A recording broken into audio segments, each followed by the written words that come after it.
that's the conversation. But then we also have the mayor who likes well, or somebody with no. So if the PGA rules, he likes it. right, but the mayor wants to have to something. Well, you know what? It seems that Ukraine aren't going to use it.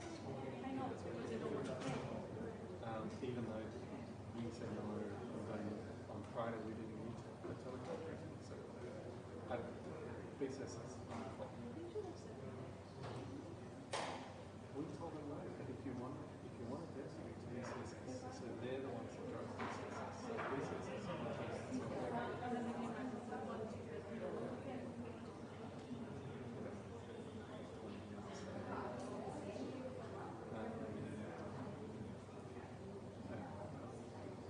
we'll get through today. With a few more jokes. Yeah, of course. Yeah, that's wonderful to be here.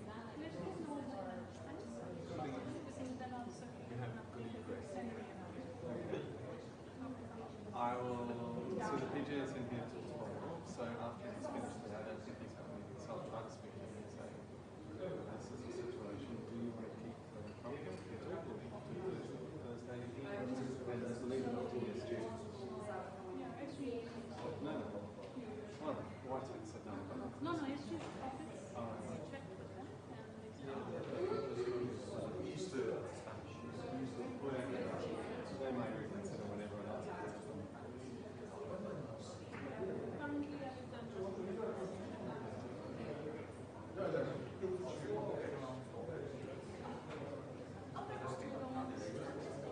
I have done Stick it on in the gallery. Take an interpretive. Oh yeah, there's no way for you to see it. Come sit next to me. Have you ever seen it? I got in trouble last time. I think there was a little formal meeting in trusteeship last year, and I sat behind the PGA, and then I got in trouble with someone. It didn't make sense. We're replicating the GA model. There's no seats behind the GA model, so the fact that there are seats behind this GA, we should ignore. It didn't stop counting. So one exception, I never not in the GA vendor. There's only one exception I ever made, which was Karen locked in community budget consideration. Drag the chair. But it was informal. It was a briefing or something. Oh, it was due to vote. it was SG priorities. No. It was some fifth committee thing, which was a briefing that was in the GA hall because it was COVID. It was introduction of the budget to the fifth committee plenary. Place in the GA hall. I should drag the chair, but I can on the board. I sat behind the SG or whatever it is. And the SG sat behind her. I mean, Let's get ready for more jokes. Speaking of, he's ready. Good morning, is there a...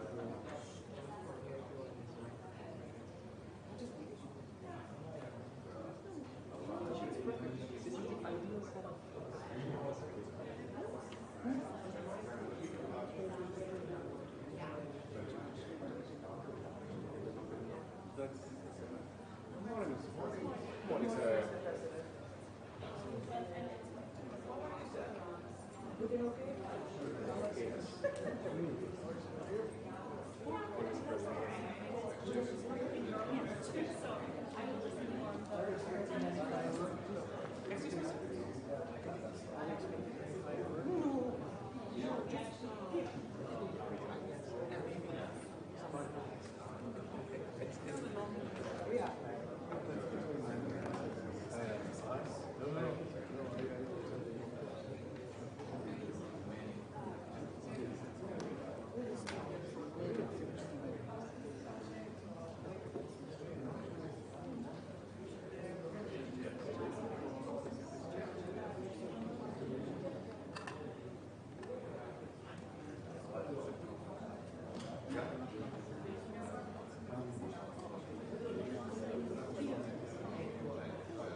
Good morning, Excellencies, ladies and gentlemen. Welcome to the chamber. You are kindly requested to take your seats.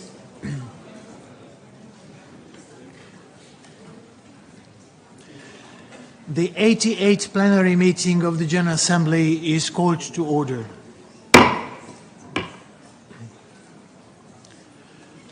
The General Assembly will begin its consideration of agenda item 59, entitled, I quote, "The situation in the temporarily occupied territories of Ukraine," end of quote.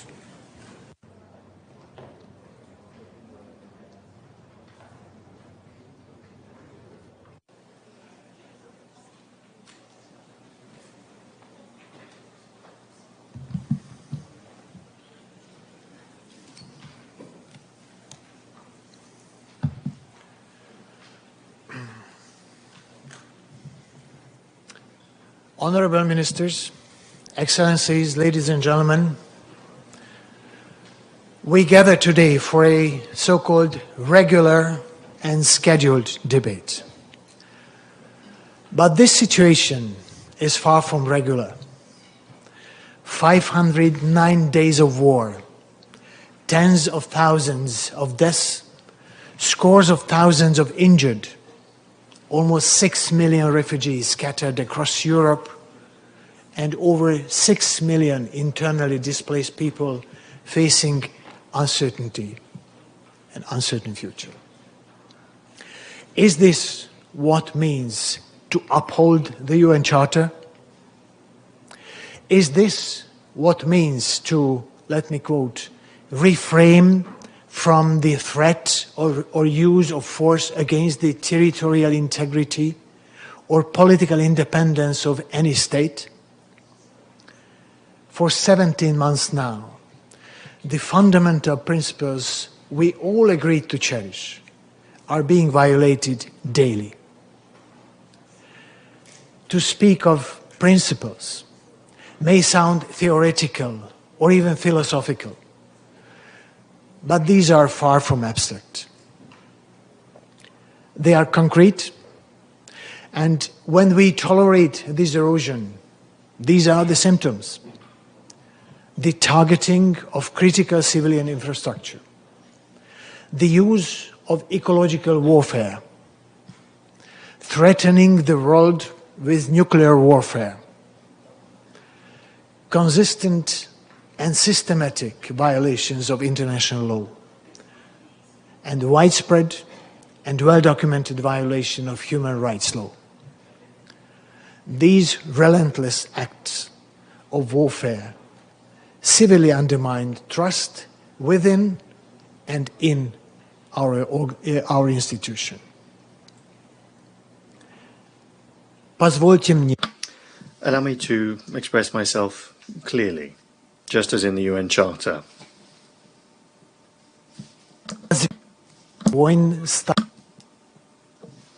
We cannot allow the unleashing of war to become the norm. Aggression against a neighbouring country is illegal. Annexation is illegal. Launching strikes on civilian targets is illegal. Such was the case in 1945 and in 2014, and it remains the case today. We must remember that behind every number lies a mother, a father, a child, a grandparent. To turn a blind eye would be an affront to the memory of those who have already perished.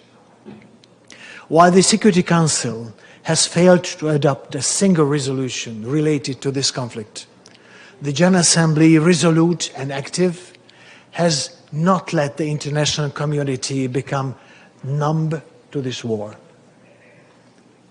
We have convened emergency special sessions and passed 6 resolutions condemning aggression and annexation, and affirming our unwavering support for Ukraine's sovereignty and territorial integrity. بالرغم من ذلك يجب علينا الاعتراف. Despite all of that, it must be acknowledged that the impacts of this war go far beyond its scale. This war is intrinsically linked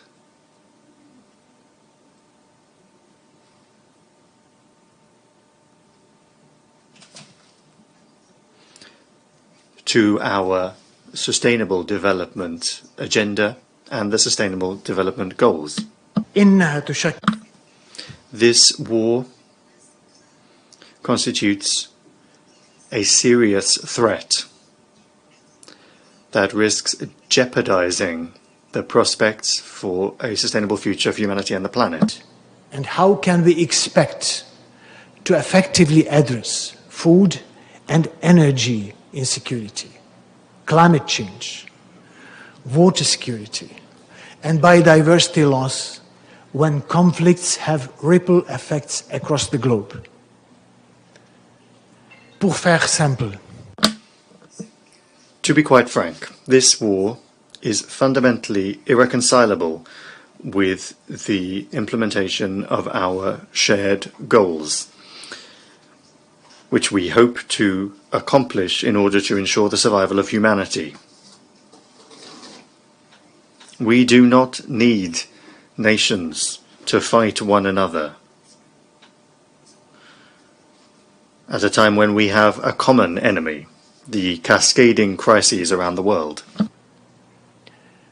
on this note, let me acknowledge the critical importance of the Black Sea Grain Initiative, a lifeline to millions of people around the globe. I applaud the tireless efforts of the Secretary General and Turkey over the past 12 months.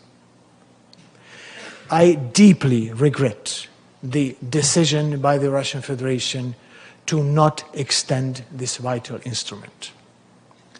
I implore all parties to come together in dialogue and diplomacy to restart negotiations, for it is always the most vulnerable who suffer the consequences. Let them not pay the price of political games. Amidst the turmoil, the threat of a nuclear catastrophe looms ominously over our heads. With Europe's largest nuclear power plant located in an active conflict zone, posing grave, imminent danger far beyond the region. The risk of a cataclysmic disaster or accident rises every day this war goes on. I strongly support the work of the International Atomic Energy Agency and urge member states to recommit to the nuclear non-proliferation regime. Nuclear rhetoric must be stopped. I must repeat what I've said before. Nuclear arms will not solve a conflict. We cannot play with a nuclear Armageddon. Let us be reminded that we cannot expect military solution to end this war. But leadership, diplomacy, and political commitments from all sides will. A political solution founded on the UN Charter and international law that restores Ukraine's sovereignty and territorial integrity within its internationally recognized borders will. The General Assembly has consistently called for political dialogue, negotiations, mediations, and other peaceful means. But let me appeal directly to Russia and its leaders. I, like many others, وبالمفاوضات والوساطة وغيرها من السبل السلمية واسمحوا لي أن أوجه نداء لروسيا وقادتها. أنا أحترم بلدكم وثقافتكم. لقد شرعتم في هذه الحرب وبإمكانكم أن تضعوا حدا لها. Too many lives have been lost, families torn apart, and communities across Ukraine shattered. It is imperative that all recognize and accept what the General Assembly and the international community know to be true, that this war, like all wars, will end. And it will end with a sovereign and independent Ukraine and the sovereign and independent Russia. And that the Russian Federation and Ukraine will coexist as neighbors, as member states within the same multilateral system. This war must be ended. And everybody should recommit to the values and principles of the UN Charter.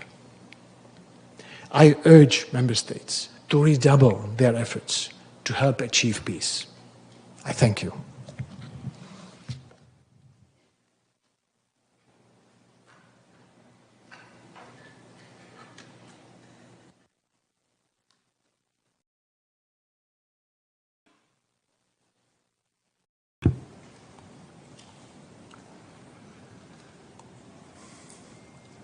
I now give the floor to His Excellency Dmytro Kuleba, Minister of Foreign Affairs of Ukraine.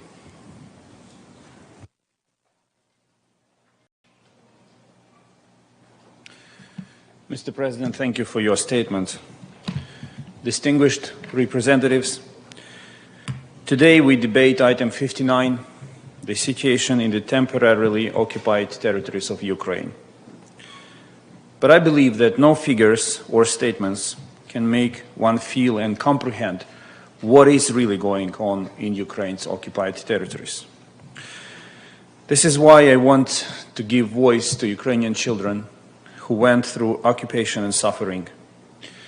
What I'm going to read now are excerpts from the real wartime diaries of 3 Ukrainian children.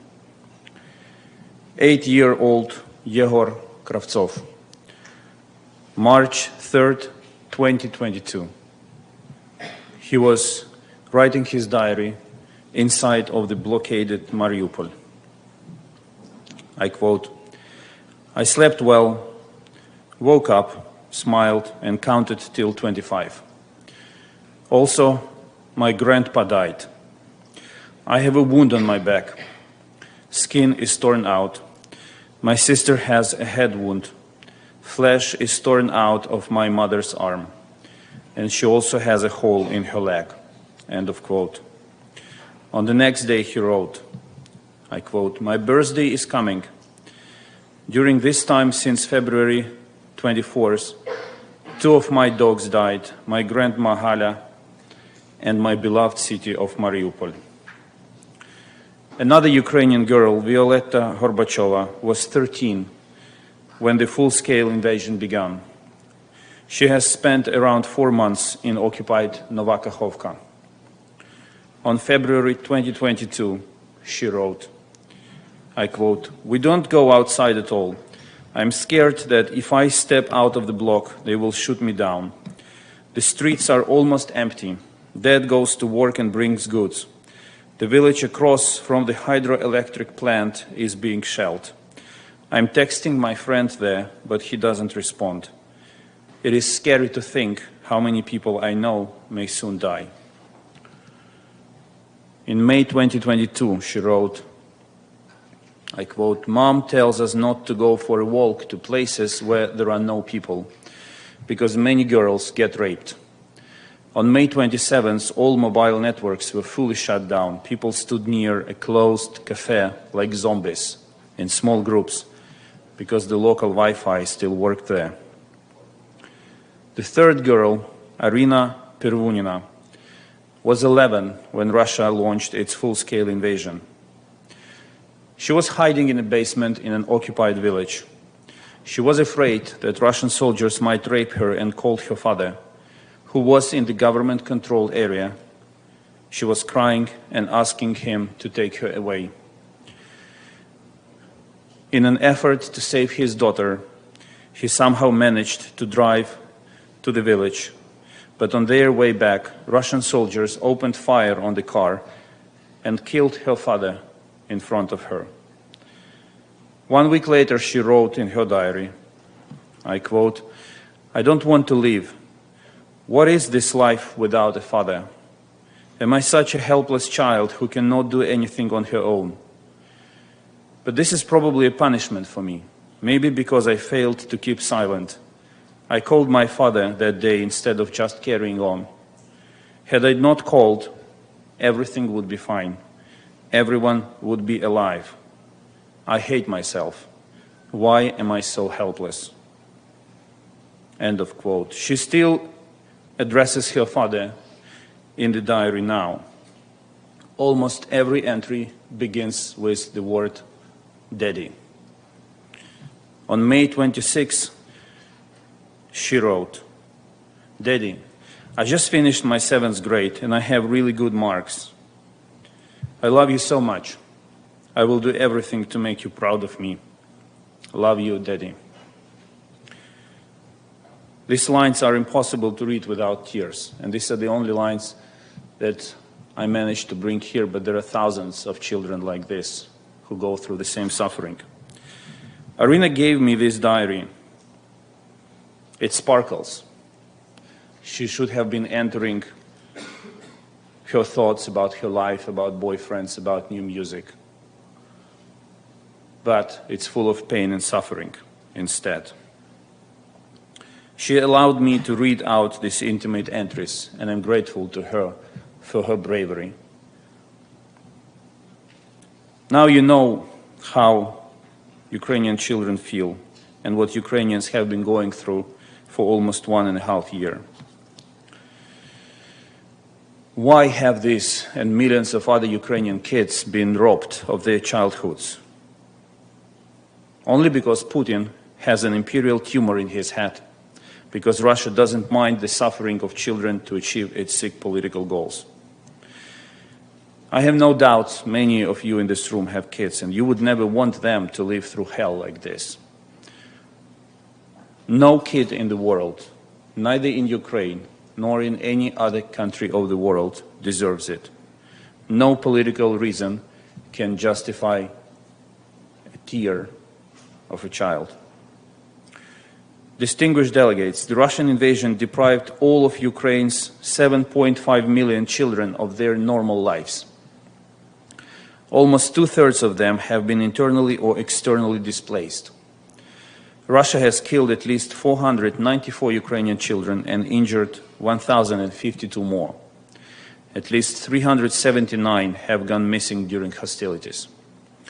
Right as we speak, Russia continues the mass abduction and deportation of Ukrainian children, a disgusting, heinous, and genocidal crime for which Putin and his Children's Rights Commissioner are already wanted by the International Criminal Court. Today, we have identified 19,474 illegally transferred kids, including 4,390 being orphans or lacking parental care. So far, as a result of our effort, only 383 have been returned and reunited with their families, with dozens of thousands still desperately waiting for our help. In this context, we welcome the decision by the UN Secretary General to include the Russian armed forces and affiliated armed groups in the annex of his report on children and armed conflict for the serious crimes they have committed against children in Ukraine. We should jointly demand that Russia immediately provide the list of children it took from Ukraine and grant access to them for international human rights and monitoring missions. Russia must free Ukrainian children and return them to their families. I urge all UN member states to exert maximum pressure on Russia in their national capacities. I do it on behalf of all the parents of Ukraine who want to reunite with their children. We can force Russia to end its violations against children and safely return them if we demand it together with one strong voice. Another horror is Russia's abduction of civilians in the occupied territories.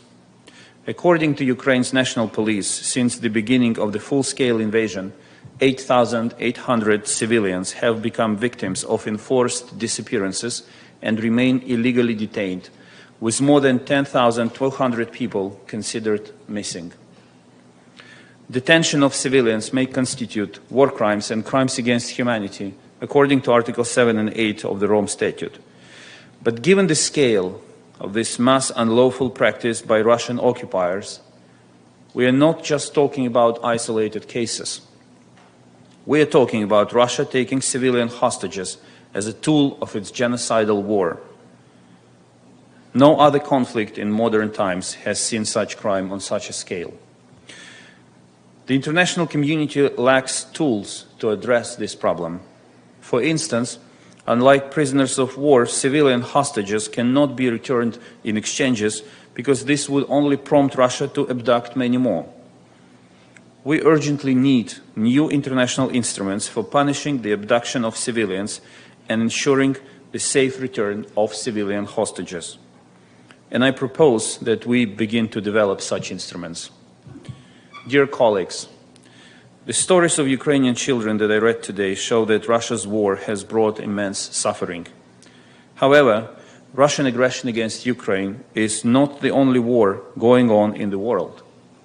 Unfortunately, similar stories are familiar to children in Africa, the Middle East, and every other part of the world where war and lawlessness have come. Today, the voice of Ukrainian children is also the voice of children worldwide who are victims of armed conflicts. We must save them all. We must restore peace for them. In Ukraine, Russian aggression must end. We need a comprehensive, just, and lasting peace based on the peace formula proposed by President Zelensky and respective UN General Assembly resolutions. While Ukraine fights for its survival, exercising self-defense under Article 51 of the Charter, we keep hearing some calls for abstract peace. What most of them really mean is not peace, but something else. And I will dare to translate some of them from diplomatic to common sense language. For instance, some say, why don't you just sit at the negotiating table and end this war now? What they really say is, let Russia keep the land it has stolen and just keep killing, torturing, raping, and intimidating people in the occupied territories. Others cynically state that it is Ukraine that drags out the war. What they really say is, Ukraine must give up and let Russia complete its genocide as soon as possible. We also hear voices saying, stop sending weapons to Ukraine. It doesn't help peace. Sounds great. But what these people really mean is this. Leave Ukraine defenseless, and Russia will win faster. It's going to be bloody and terrible, but the whole thing will be over sooner. We will then mourn the Ukrainian victims at commemorative events from one year to another and condemn Russian brutality while doing business as usual with them. After resisting Russian full-scale war for over 1.5 years, our 40 million nation has one thing to reply to all of these suggestions. No. No to genocide under the guise of peace. No to fake pacifism that excuses the aggressor for its crimes. No to territorial concessions for the sake of the illusion of peace. No. And again, no. We will fight and we will prevail because we want to live. Because our children, like yours, deserve to have full families and life free of fear and suffering. We will ensure the accountability of the aggressor because this is the only way to restore real justice, to introduce just and lasting peace for Ukraine, and respect for the UN Charter in every corner of the planet. Last week, G7 member states agreed on security guarantees for Ukraine. Since then, 10 more countries have joined them. I call on each UN member state to consider joining last week's G7 declaration, which is open for signing. You can make your own practical contribution to the security of Ukraine. By helping Ukrainian children have a safe future, you also ensure a safe future for your own children. When Ukraine comes out of this war safer, the probability of any aggression against your countries and children will be significantly lower. Distinguished delegates, as we speak, our soldiers are shrinking the temporarily occupied territory of Ukraine, step by step, kilometer by kilometer. The area of war is becoming smaller, and the area of peace is expanding by the day.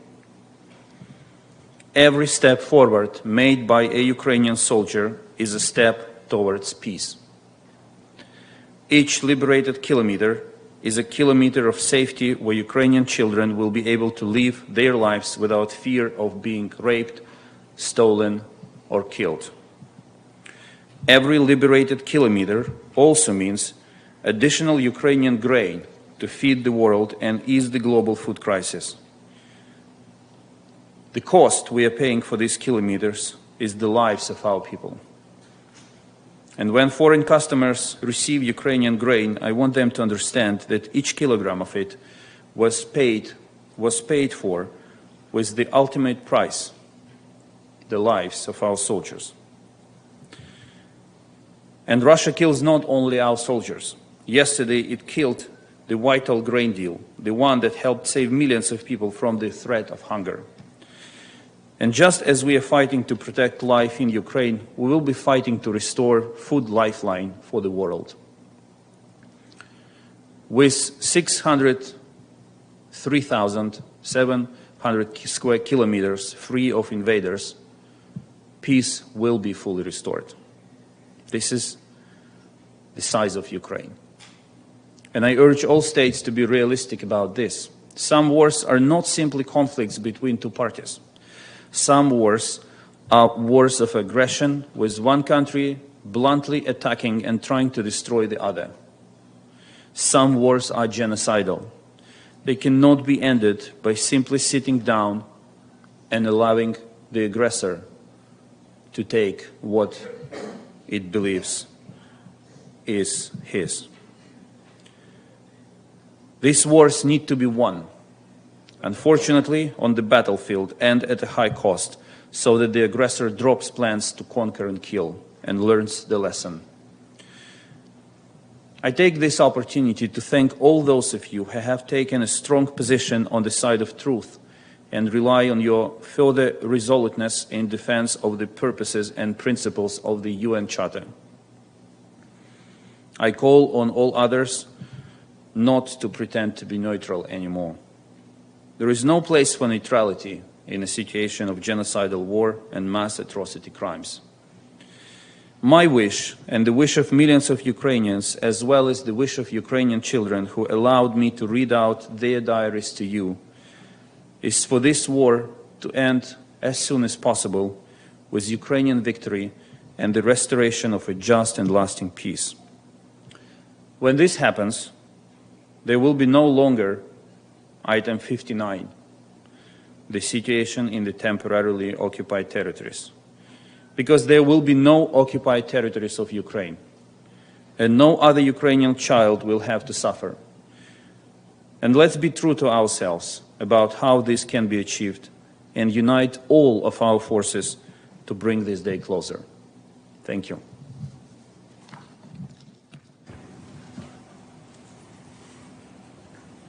I thank His Excellency the Minister of Foreign Affairs of Ukraine.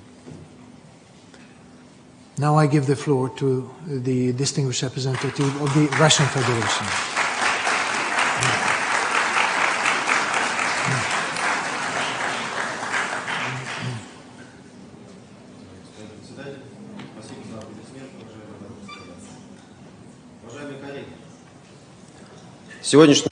Distinguished colleagues, today's meeting is another attempt by our Western colleagues to impose their way of looking at the situation in Ukraine. Taking any other view of the agenda items for the discussion of which we have been formally convened today would be difficult. It is entirely clear that the situation on the ground has changed fundamentally, and we are already now in the hot phase of the Ukraine conflict.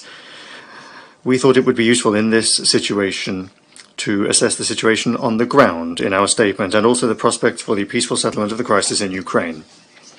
I hope that with the time that has passed since the beginning of our special military operation in Ukraine, the majority of our colleagues from developing countries have got a clear understanding of what is taking place. Because however much the Western backers of the Kiev regime may talk about the alleged unprovoked war of choice that Russia is waging in Ukraine, the facts indicate otherwise. It is clear that if the regime that came to power in 2014, a result of an anti-constitutional Western-sponsored coup d'etat, the Kiev regime had not declared war on everything Russian and not sent its forces to the east of the country against unarmed civilian cities, we would not be discussing the Ukrainian crisis here today. And Crimea and then Donbass and other Ukrainian territories would not have separated from Ukraine and joined Russia. For that, the Ukrainian authorities would only have needed to respect the rights of the Russian-speaking citizens of the country, which, even by the most modest and lowered Ukrainian estimates in 2014, amounted to more than 40%. Is demanding the right to speak in your own language, to expound your faith, and to honor the heroes that freed your land from fascists really anything unlawful? In other states, that is simply called democracy, inter-ethnic peace and respect for diversity.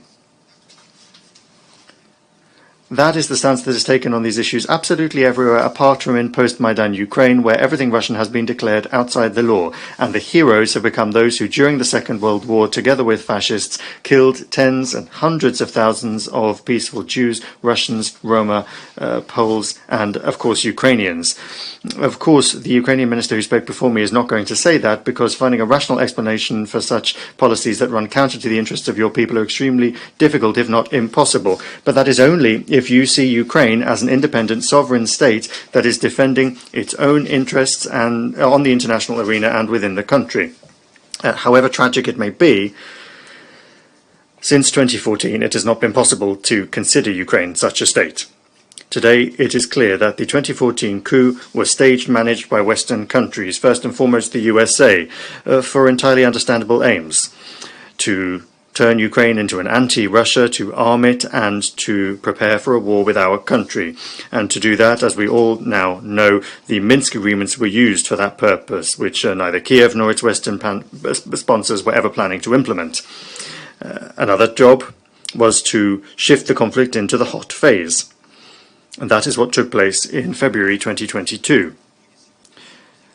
And today we now all see how the Kiev regime, having lost almost all its own weaponry and expended the lives of hundreds of thousands of soldiers, is like a drug addict, managing to survive only thanks to massive injections of Western weaponry, and is trying to do everything it can to prove that it can defeat a nuclear power in order to acquire even more weapons.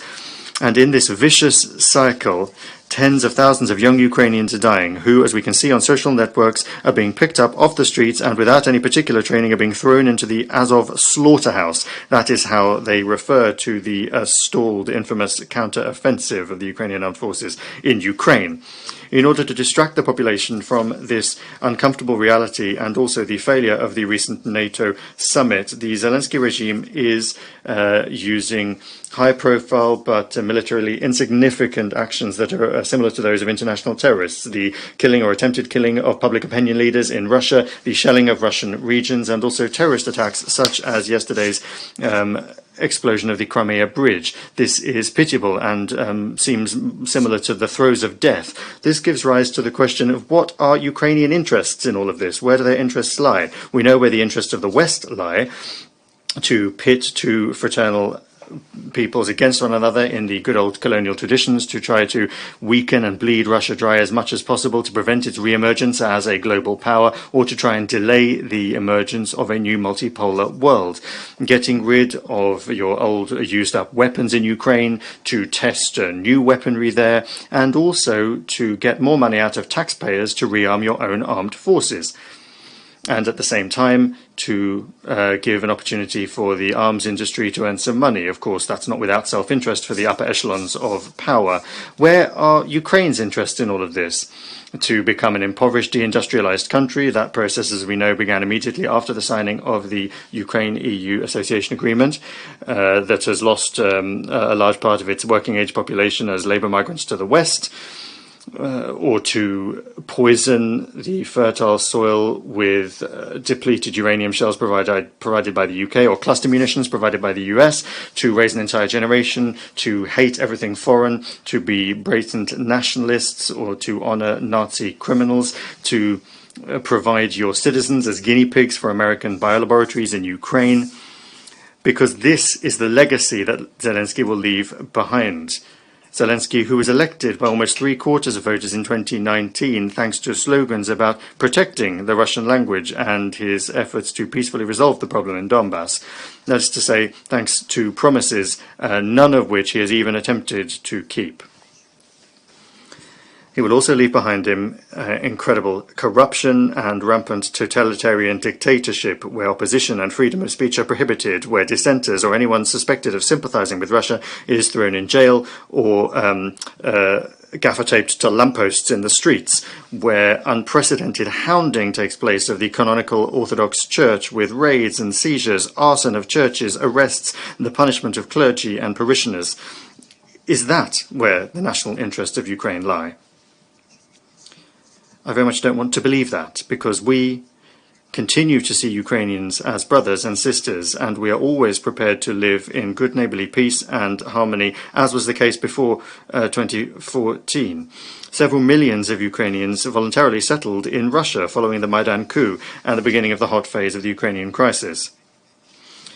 Contrary to what you may hear from Western and Ukrainian propagandists, we never set ourselves the task of destroying Ukrainian identity, Russifying Ukraine. We were perfectly happy with it the way it was. But we cannot and will not make peace with glaring violations of the rights of the Russian-speaking population, which is contrary to the constitution of Ukraine, incidentally, as well as the whitewashing of Nazi accomplices and their glorification and the shelling of peaceful cities in Donbass. It was for their protection that, first and foremost, we began our special military operation in 2022, following after Ukraine and its Western backers once and for all rejected the Minsk agreements. We were always prepared to implement the aims of our special military operation through peaceful diplomatic means, but that was not in the interest of Washington, London and Brussels. That did not allow Ukraine to conclude the agreement that was initialed in March 2022, which stipulated inter alia security guarantees that suited the Ukrainian side without the country entering NATO. And ultimately, Ukraine was made to believe that with the help of weapons from the collective West, it would be able to defeat Russia, and that it was allegedly fighting for democratic values and freedoms, and so that there could be no way back. And in order to work on public opinion as necessary, they organized the abhorrent provocation in Bucha and began to circulate myths of alleged crimes committed by Russia. And those myths were only just a moment ago circulated again by the Minister of Foreign Affairs of Ukraine, who spoke before me. And of course we're going to hear more about that today, and the value of those assertions is worth less than the paper they're printed on. Because in contemporary Western society, it's not facts and truth that is important, but rather the way information is presented, even if it is a complete and total lie.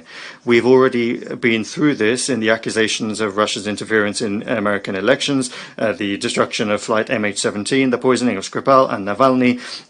Western society has long been living in a post-truth world. The question is simply whether other states want to live in this world, or whether they will nevertheless insist on facts and evidence. That is a scenario that our Western opponents are very afraid of, because they don't have facts and they don't have evidence. They only have lowly, blatant Russophobia and a desire to ban Russia and everything related to it: language, culture, sport. Distinguished colleagues from non-NATO and non-EU states, and not from their satellites, many of you come up to us and ask what needs to be done for peace in Ukraine, and how can international mediators help in this? We're grateful to all of those who sincerely want peace in Ukraine and who sympathize over what's going on. If peace depended on ordinary Ukrainians rather than on the puppet regime in Kiev, there would have been peace long ago. However, Russia today is dealing first and foremost in Ukraine with Washington and its NATO allies that are waging a proxy war on Russia down to the last Ukrainian. And peace in Ukraine, for the time being, is not a part of their plans. Until they have rid themselves of their hopeless hopes to defeat Russia through Ukrainian hands on the battlefield, and they have started to understand this over the last couple of months. But for the time being, their creative thinking has still not been able to come up with anything other than the infamous Zelensky peace plan, which actually, of course, doesn't approach anything like a peace plan. And they still haven't managed to get rid of all of their old weaponry. So no one in the West is yet closing the screws around the Zelensky regime. And now we have to solve the tasks of the special military operation militarily, to demilitarize and denazify the criminal Kiev regime, to destroy its logistics and energy infrastructure in order to weaken and nullify its military capabilities, and to ensure that never again will there be a threat to our country and our citizens stemming from Ukraine. However, the more of you who are not afraid to tell the truth about the initial causes of the conflict in Ukraine and the fact that the West is not worrying about protecting Ukraine but about its own interests and about weakening Russia, the more chances there will be that the Ukraine crisis will end quickly. And that is how you can truly help peace today. I would like to hope that such realistic assessments from non-biased states will be heard during this meeting. Thank you for your attention. I thank the distinguished representative of the Russian Federation. I now give the floor to His Excellency Péter Szijjártó, Minister of Foreign Affairs of Hungary.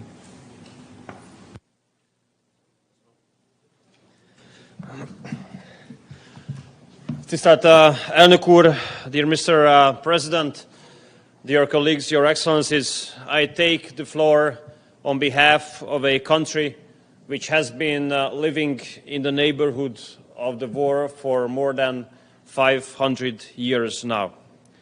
I take the floor on behalf of a country which has already paid a high price for this war in the form of skyrocketing inflation, energy prices and food prices. Citizens of us as a neighboring country have paid a high price for this war already, although no Hungarians should be held responsible for this war. And I'm also representing a nation, Mr. President and dear colleagues, members of which, and more members of which, are dying in this war. I'm not quite sure all of you know, but there's a significant Hungarian community living in Ukraine, almost 150,000. And since they are Ukrainian citizens, they are being mobilized to the Ukrainian army, and they are deployed to the front line, and many of them, unfortunately, die. I guess no one should have a doubt in this room what we all think about the war. I'm pretty sure that all of us, or almost all of us, think similarly. This war must be condemned. The war is bad, the war is brutal, the war must be stopped, because the consequences of the war are casualties, destroyment and devastation. We have been saying the same thing for the last more than 500 days. The international politics are about these statements for more than 500 days. And the problem is that the international politics are only about what we do think about the war. So, dear Mr. President, dear colleagues, this is high time to speak about what we do think about peace. How do we achieve peace? How do we stop this war? And where is the solution and what is the solution? And as a representative of a neighboring country, I do believe that the solution is not to be found on the battlefield. What is to be found on the battlefield are the dead people. And the longer this war takes, the more people will die and more dead people will be found on the battlefields. The solution is and must be around the negotiating table.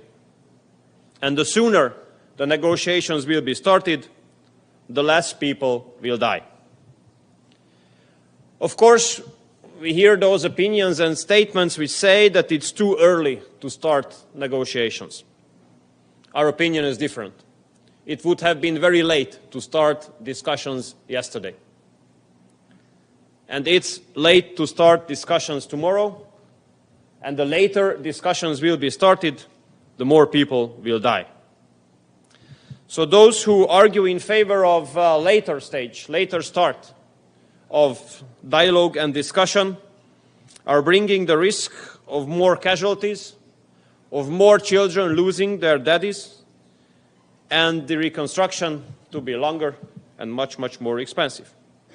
That's why, Mr. President, we pay tribute to all those countries, all those leaders who have put efforts in peace missions and peace plans recently.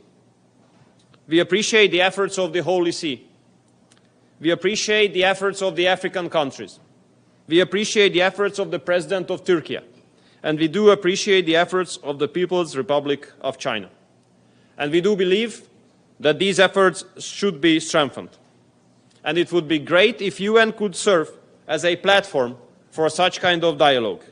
And we wish that the agenda of UN events would be full of these peace plans. You know, I'm coming from Europe, representing an EU member state. And whenever we foreign ministers of EU come together and we discuss armed conflicts or wars somewhere far away from Europe in the world, then we usually urge for peaceful solutions. We usually urge for discussion. Unfortunately, now that there's a war in Europe, there's a totally different position in mainstream. I wonder why we are not able in Europe to say the same compared to what we say when there are wars outside of Europe. Why do not we argue in favor of peace? And Mr. President, Hungary has been attacked and criticized a lot by the mainstream, especially in Europe, because of this position. But I have to say that those who say that Hungary is not in solidarity, they are ridiculous, because we have received more than 1.1 million refugees in the last more than 500 days, and we have seen all those torn apart families arriving without fathers. We have seen the suffering. More than 1.1 million refugees have been received in Hungary. And once again, as a member of a nation, members of which are dying in this war, we cannot stop arguing in favor of peace. And regardless of any kind of attacks, any kind of criticism, any kind of lies or fake news being put out against my country, we will continue to argue in favor of peace. And in the meantime, we reject those who try to lecture us. Because as a nation of 1956, we are very well aware how it feels to fight for freedom against an overpower. And unfortunately, we know it very well how it feels to be let down and left alone for decades afterwards. Finally, Mr. President, I'd like to join you in regretting the fact that the grain initiative has not been prolonged. I regret that together with you because we do see it as a chance for another security threat globally. Because the lack of grain deliveries can further destabilize already fragile regions. And food shortage can always serve as a root cause for further migratory waves. And those migratory waves can constitute another global security threat. Therefore, the significance of the transit of grain from Ukraine through Central Europe will be increased. And we do not only keep the opportunity open for transiting Ukrainian grain through Central Europe, we have invested into huge infrastructural developments in Hungary to increase the volume of grain from Ukraine to be transited to other ports where they can be, from where they can be shipped to African and Middle East countries where this grain is badly needed. But I want to underline that we are helping and willing the Ukrainian grain to be transported to where it is needed, to Africa and to Middle East, and not to stuck in Central Europe. Do not make business with the reference of humanitarian reasons. Deliver the grain to Ukraine through Central Europe, to Africa and to the Middle East countries, and with that we Central European countries can help to prevent the food shortage in African countries. So finally, dear Mr. President, I wish that there would be more discussion about peace than discussion of weapon deliveries in the future, and we from the neighborhood do hope that in a short period of time we will have a neighbor which does not have to suffer from war. Thank you so much. I thank His Excellency, the Minister of Foreign Affairs of Hungary. Now I give the floor to Her Excellency Caroline Edstadter, Federal Minister for the European Union and Constitution at the Federal Chancellery of Austria.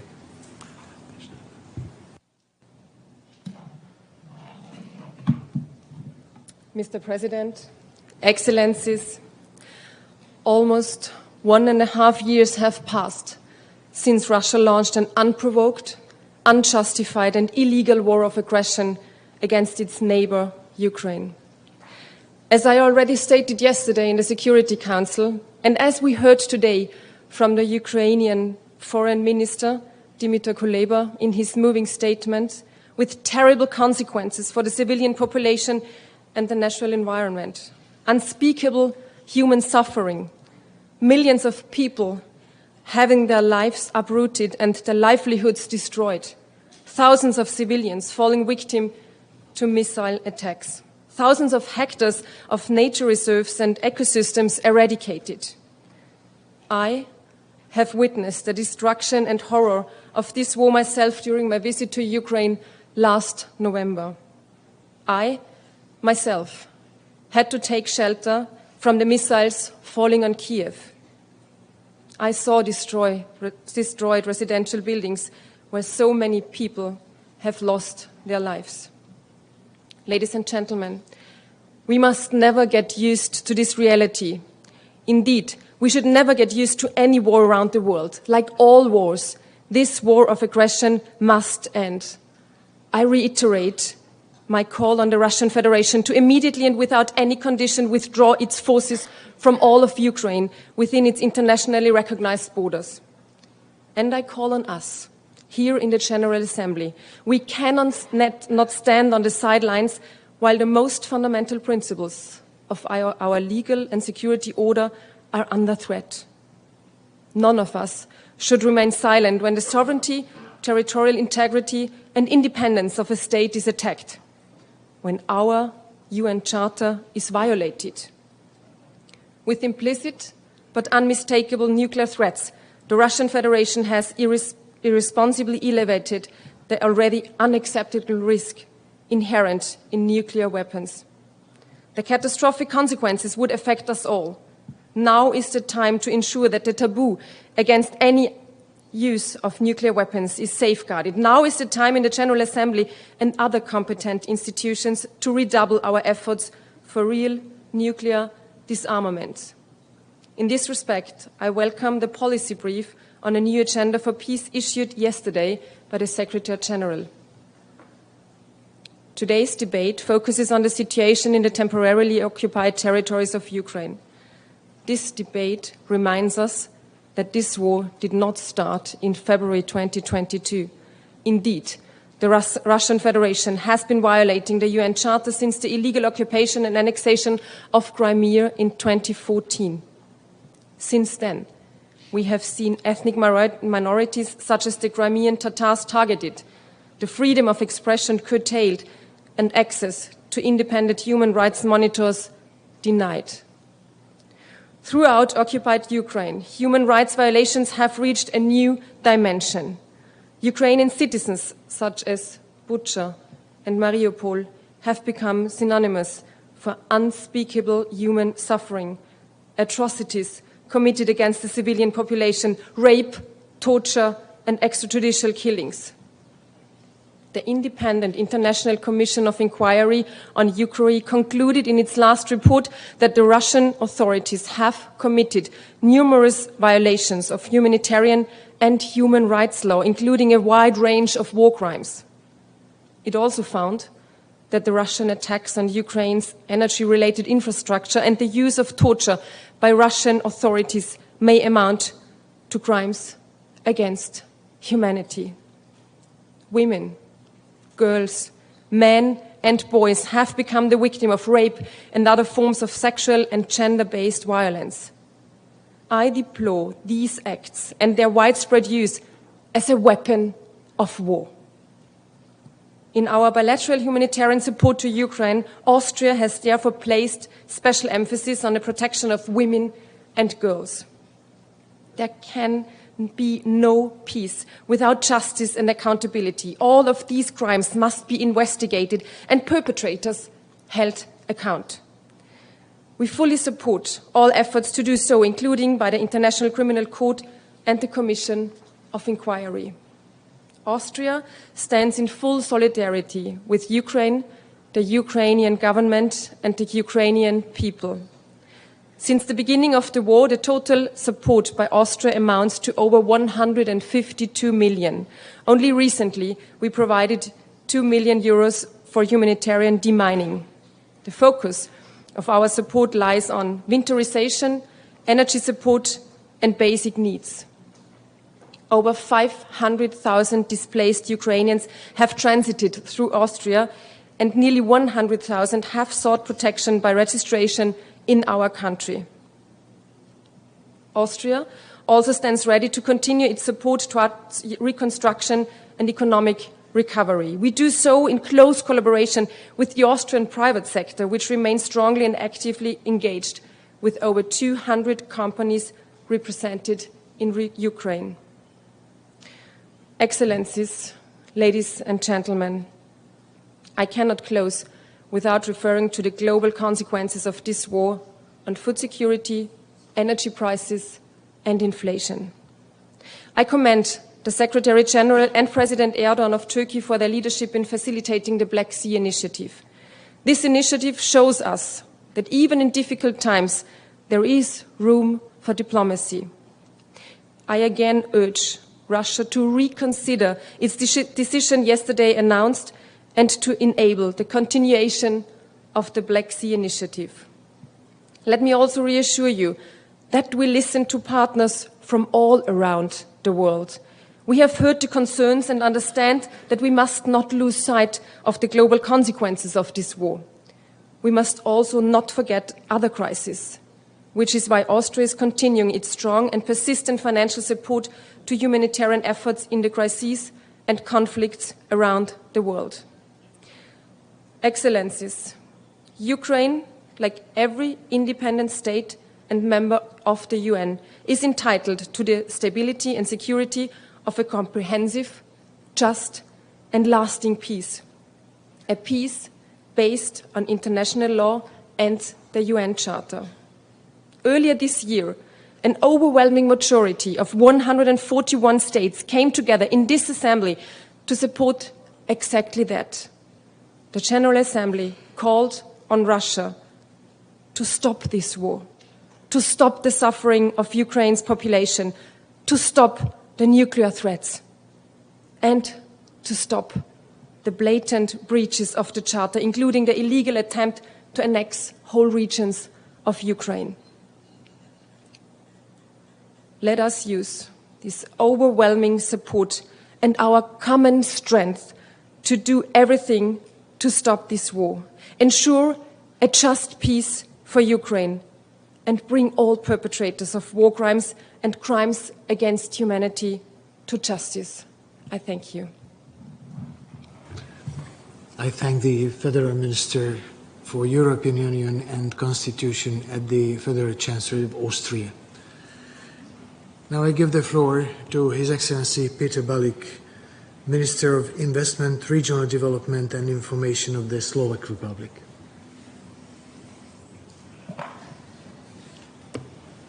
Dear Mr. President, ladies and gentlemen, Slovakia stands for its neighbor. We stand for Ukraine. We regret that we must meet today once again due to the same reason, a blatant violation of international law by the state that, as the permanent member of the Security Council, has a primary responsibility for the maintenance of international peace and security, the Russian Federation. My delegation aligns itself with the statement to be made by the distinguished representative of the European Union, and allow me to add some additional remarks in my national capacity as Minister for Investment, Regional Development and Informatization.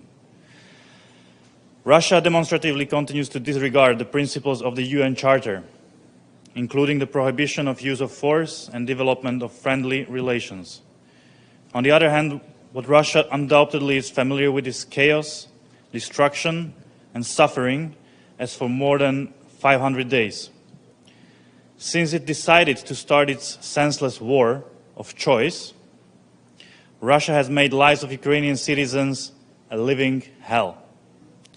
This violent approach can be traced back to 2014, when Russia began its militant campaign by occupying Ukraine's Crimea and part of the Donbas. The Slovak Republic supports the sovereignty, independence and territorial integrity of Ukraine within its internationally recognized borders. We do not recognize and continue to condemn the illegal annexation of Ukrainian territories, including Crimea, by the Russian Federation. Since the illegal annexation, the human rights situation on occupied territories has significantly deteriorated. The Slovak Republic supports President Zelensky's 10-point peace plan and will actively support this initiative. We see this plan as Ukraine's interest in engaging with the goal of achieving a comprehensive, just and lasting peace. As Ukraine's neighbor, we have provided immediate assistance to Ukrainian refugees. But we need to think ahead. We are committed to fully support the post-war reconstruction of destroyed towns and infrastructure in Ukraine. The Slovak Republic supports ensuring full individual accountability for the perpetrators of the most serious crimes under international law committed in Ukraine. In this context, the Slovak Republic supports the activities of the International Criminal Court that conducts independent investigations of crimes within its jurisdiction. To conclude, we condemn that Russia once again continues in spreading disinformation and promoting hugely damaging false narrative instead of refraining from its unprovoked and unjustified military aggression against Ukraine. We therefore call on the Russian Federation to immediately cease its military activities in Ukraine and to unconditionally withdraw all troops and the occupation administration of Russia from the entire territory of Ukraine. I thank you. I thank the Minister of Investment, Regional Development and Information of Slovakia. Now I give the floor to His Excellency Zbigniew Rau, Minister of Foreign Affairs of Poland.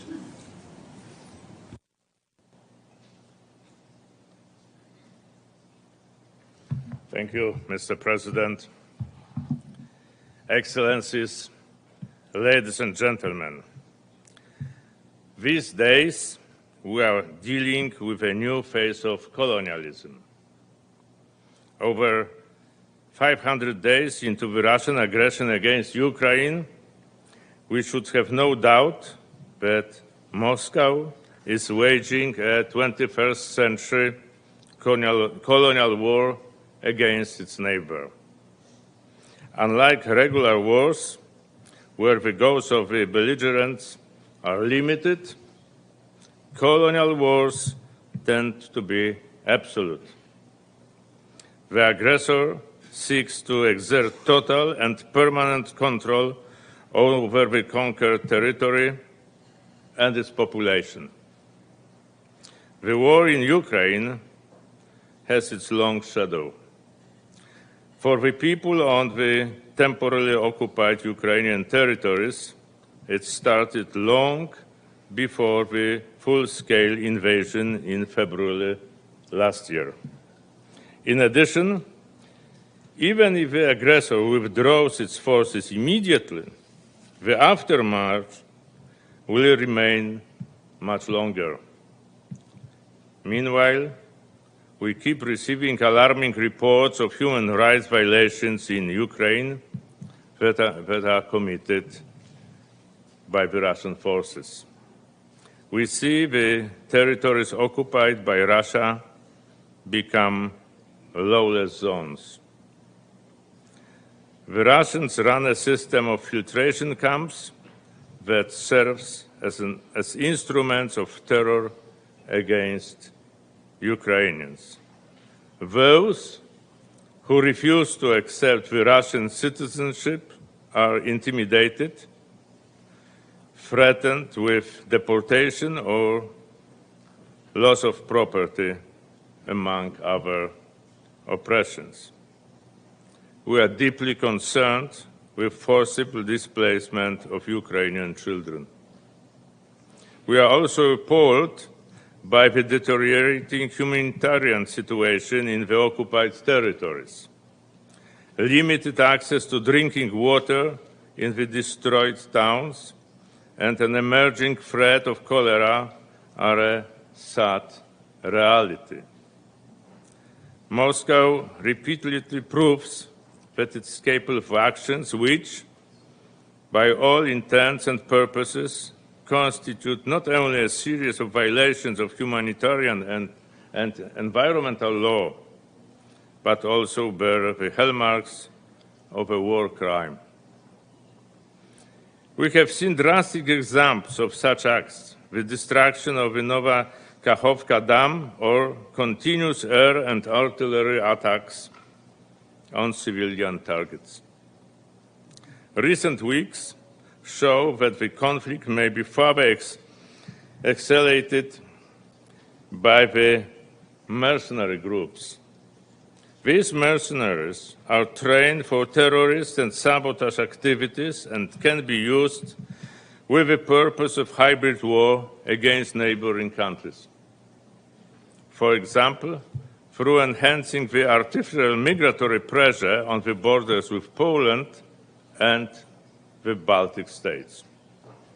It is regrettable that Belarus is providing safe haven for such uncontrollable groups, thus confirming its damaging role since the beginning of Russia's invasion. Ladies and gentlemen, we cannot allow for another success of a neo-imperial policy of brutal fait accompli.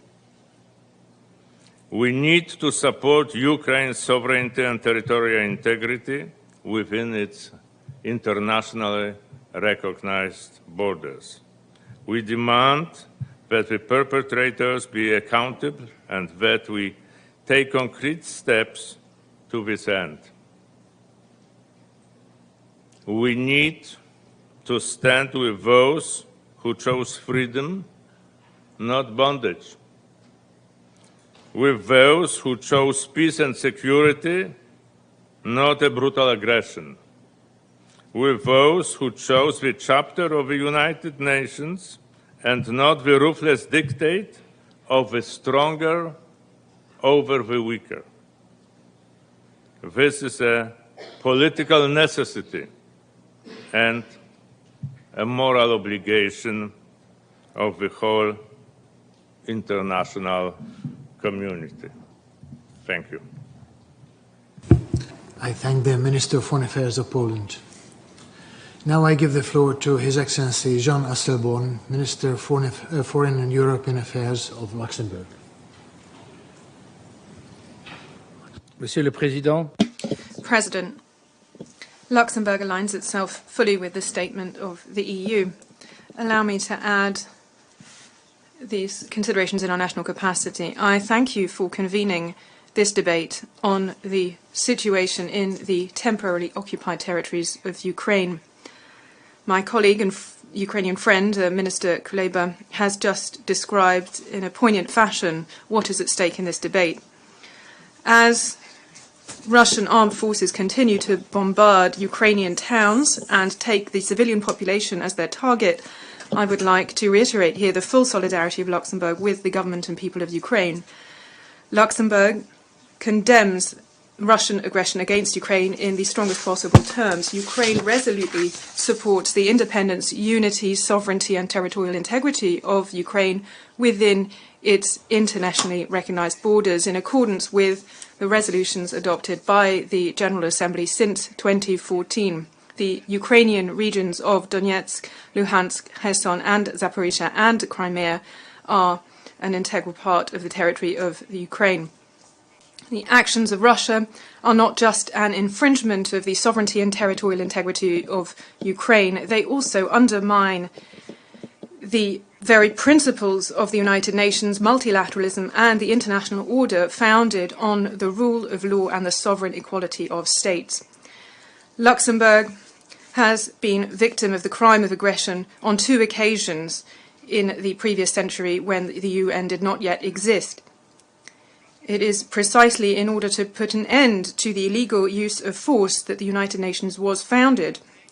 I would like to recall here the principle enshrined in Article 2.4 of the Charter of the United Nations. All members shall refrain in their international relations from the threat or use of force against the territorial integrity or political independence of any state or in any other manner inconsistent with the purposes of the United Nations. Russia can put an end to violations of the Charter at any time by complying with the interim measures indicated by the ICJ over a year ago in its order of the 16th of March 2022. Yet Russia continues its aggression and occupation of Ukrainian territories.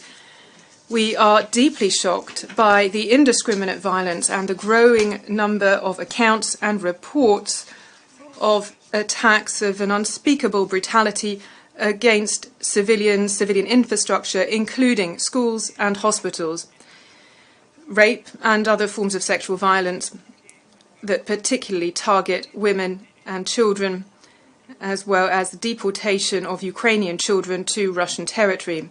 The destruction of the Kakhovka Dam is a humanitarian, economic and ecological disaster. Russian aggression has also an impact on food security all over the world. In this regard, we strongly hail the Black Sea Initiative promoted by the Secretary-General of the United Nations in conjunction with Turkey. We call for its full implementation and its extension in the long term. We deeply regret the decision by Russia to suspend their participation. This is not a European war. It is about the rule of law. It undermines the Charter of the United Nations. The EU and Europe cannot stop this war alone. Neither can the so-called West. Only a global coalition will manage this. We must be very clear. Russia's acts may constitute war crimes and crimes against humanity. Establishing responsibility for all crimes committed in Ukraine is a priority for our country. We must do everything in our power to bring the perpetrators of these crimes to justice and ensure that justice is done by the victims. Victims must be at the heart of our efforts. Luxembourg hails the work of the Commission of Inquiry established by the Human Rights Committee. We support also the investigations undertaken by the prosecutor at ICC in cooperation with the Attorney General of Ukraine. We hail here the creation of an international centre tasked with prosecuting the crimes of aggression against Ukraine, and they have just begun their work. Luxembourg supports the efforts aimed at setting up a special tribunal for the crime of aggression against Ukraine. The crime of aggression underpins all of the other crimes committed in Ukraine. This is the international crime of the highest order. Those who are mainly responsible, which is to say the individuals who occupy highest levels of political and military leadership and who have decided to commit this aggression, must be held accountable. This goal can be achieved by the creation of a special international tribunal established on the basis of an agreement between Ukraine and the United Nations following a resolution by this Assembly. President, since 2014, Russia has been in flagrant violation of the purposes and principles of the United Nations by attacking Russia and occupying its territory. In light of the paralysis of the Security Council due to Russia's veto, the General Assembly has been mobilized for the international order on the basis of the force of law rather than the law of force. We must continue to be mobilized for as long as Russian troops are on Ukrainian territory. Ukraine can continue to rely on the support of my country, be it here at the United Nations or in other fora. Our allies and European partners together will continue to help Ukraine to defend itself in accordance with Article 51 of the Charter. Our commitment to a just and lasting peace in Ukraine will not waver. I thank you. I thank the Minister of Foreign and European Affairs of Luxembourg. His Excellency Francisco André, Vice Minister for Foreign Affairs and Cooperation of Portugal.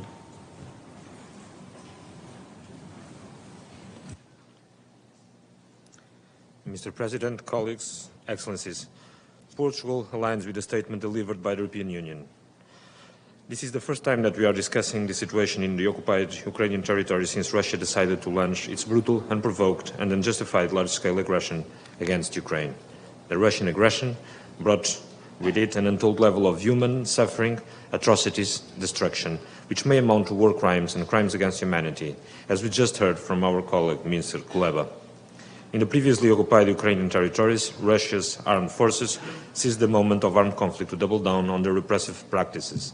The occupied territories are areas where violence is rife and human rights violations and abuses are carried out on a daily basis.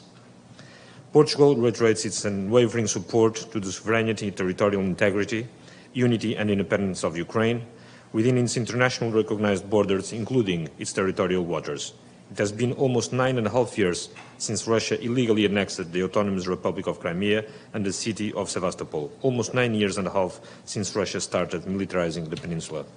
In the past 9.5 years, Portugal has consistently condemned this violation of international law, including of the UN Charter, but also of a large number of bilateral and plurilateral instruments entered into by Russia. These include the Helsinki Final Act, the Paris Charter, the Commonwealth of Independent States Founding Agreement, the Budapest Memorandum, the Bilateral Treaty of Friendship, Cooperation and Partnership, and the Azov Treaty. In the past 9.5 years, Portugal has been arguing that this was not merely an issue of regional concern, but a global one, and that the illegal annexation constituted a direct threat to international security. These arguments, sadly, have been proven correct in light of Russia's large-scale aggression. The illegal annexation emboldened authorities in Moscow, creating a sense of impunity regarding violations of international law.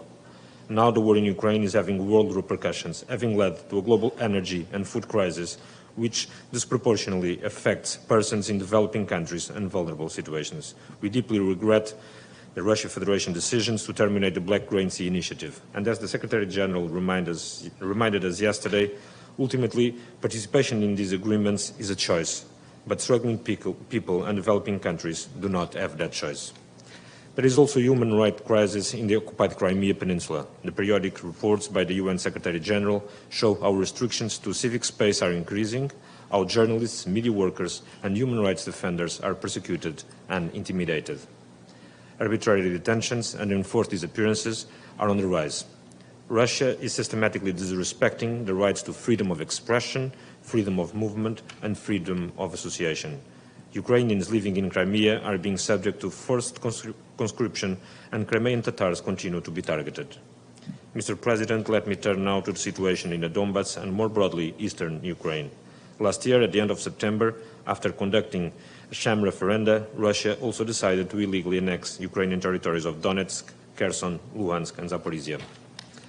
This was yet another blatant violation of international law. Portugal does not recognize, and we will not recognize, this illegal annexation. The violations of international humanitarian law in these occupied territories are deeply worrying. Attacks on civilians and civilian objects, including schools, hospitals, and critical infrastructure, are deplorable.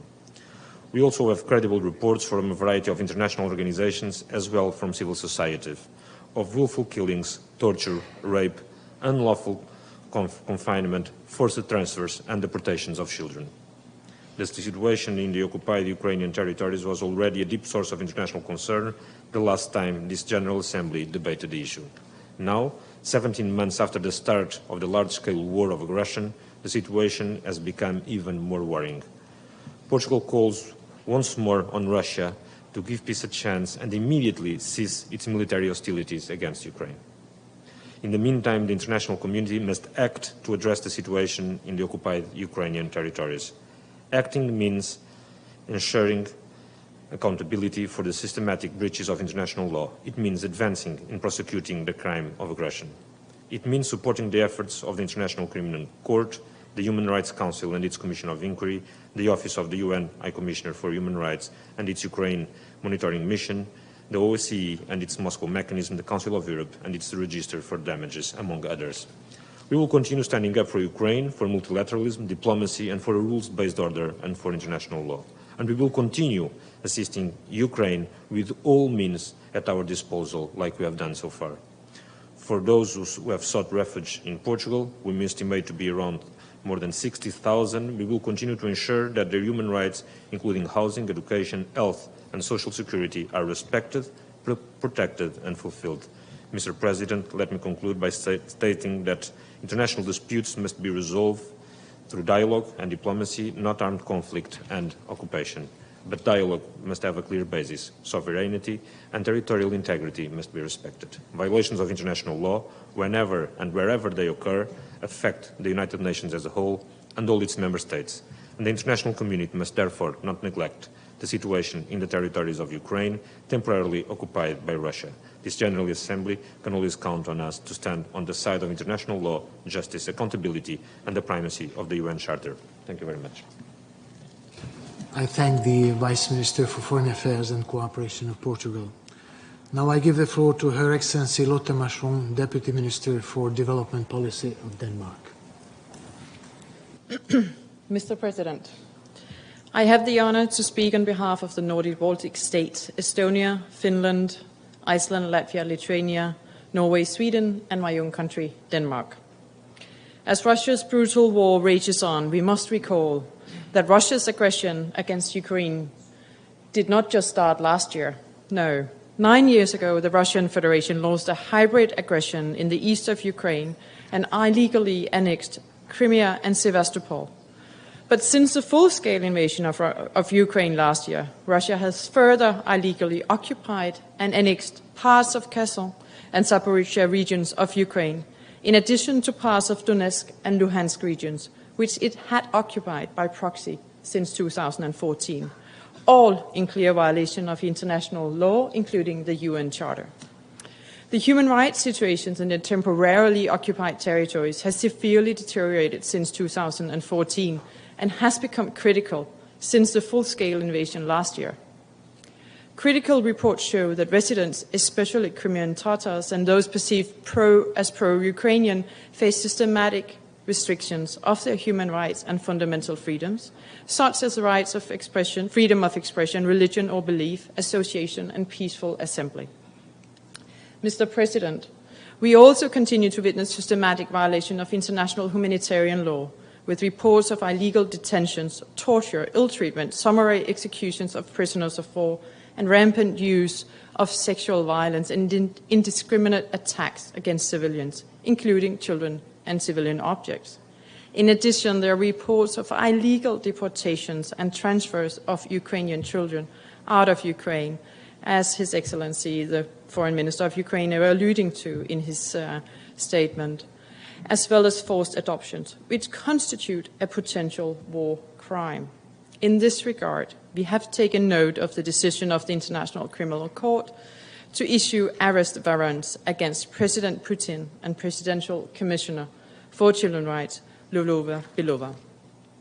Moreover, reports show that Russia continues the forced adoption of Russian passports in territories under its temporary illegal occupation.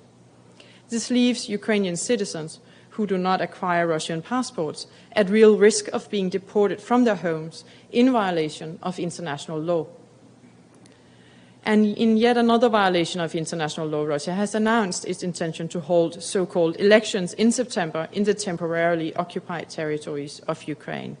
All these violations are compounded by the severity of humanitarian needs of the civilian populations in the temporarily occupied areas. We are deeply concerned that it has become nearly impossible for international monitoring bodies and humanitarian actors to gain safe and unhindered access to these areas, dramatically worsening the humanitarian situation on the ground. We reiterate our condemnation of these actions as clear violations of international law, and we call on Russia to immediately end all hostilities and immediately and completely, unconditionally withdraw all of its military forces from the entire territory of Ukraine. We also condemn the continued military support for Russia's war of aggression provided by Iran and Belarus. We reaffirm our unwavering support to the sovereignty, territorial integrity, and independence of Ukraine within its international recognized borders, including its territorial waters. Mr. President, we emphasize the importance of accountability for violations of international law, including human rights and international humanitarian law, committed in the temporarily occupied territories. We are committed to holding all perpetrators accountable for the crimes committed in connection with Russia's war of aggression against Ukraine, and we welcome progress towards the establishment of an appropriate mechanism for the prosecution of the crime of aggression, which is of concern to the international community as a whole. Impunity for these acts undermines the prospects for reconciliation, for lasting peace, and it diminishes the possibility of justice for victims and survivors. We call for a thorough and independent investigation into all alleged violations of international law, ensuring that those responsible are held accountable through fair and transparent legal processes. We welcome the Register of Damage as agreed at the Council of Europe Summit in Reykjavik as a first step toward international compensation mechanism for the victims of Russia's aggression. And we look forward to the meeting of Ministers of Justice in Riga in September. Mr. President, the Nordic Baltic states stand united in our condemnation of Russia's brutal war of aggression against Ukraine, as well as the ongoing illegal occupation. We stand united in support of Ukraine's peace formula, and we call on the whole international community to work together to reach a comprehensive, just, and lasting peace consistent with the UN Charter. I thank you, Mr. President. I thank the Deputy Minister for Development Policy of Denmark. Now I give the floor to Her Excellency Pilar Cancelador Rodriguez, State Secretary for International Cooperation of Spain.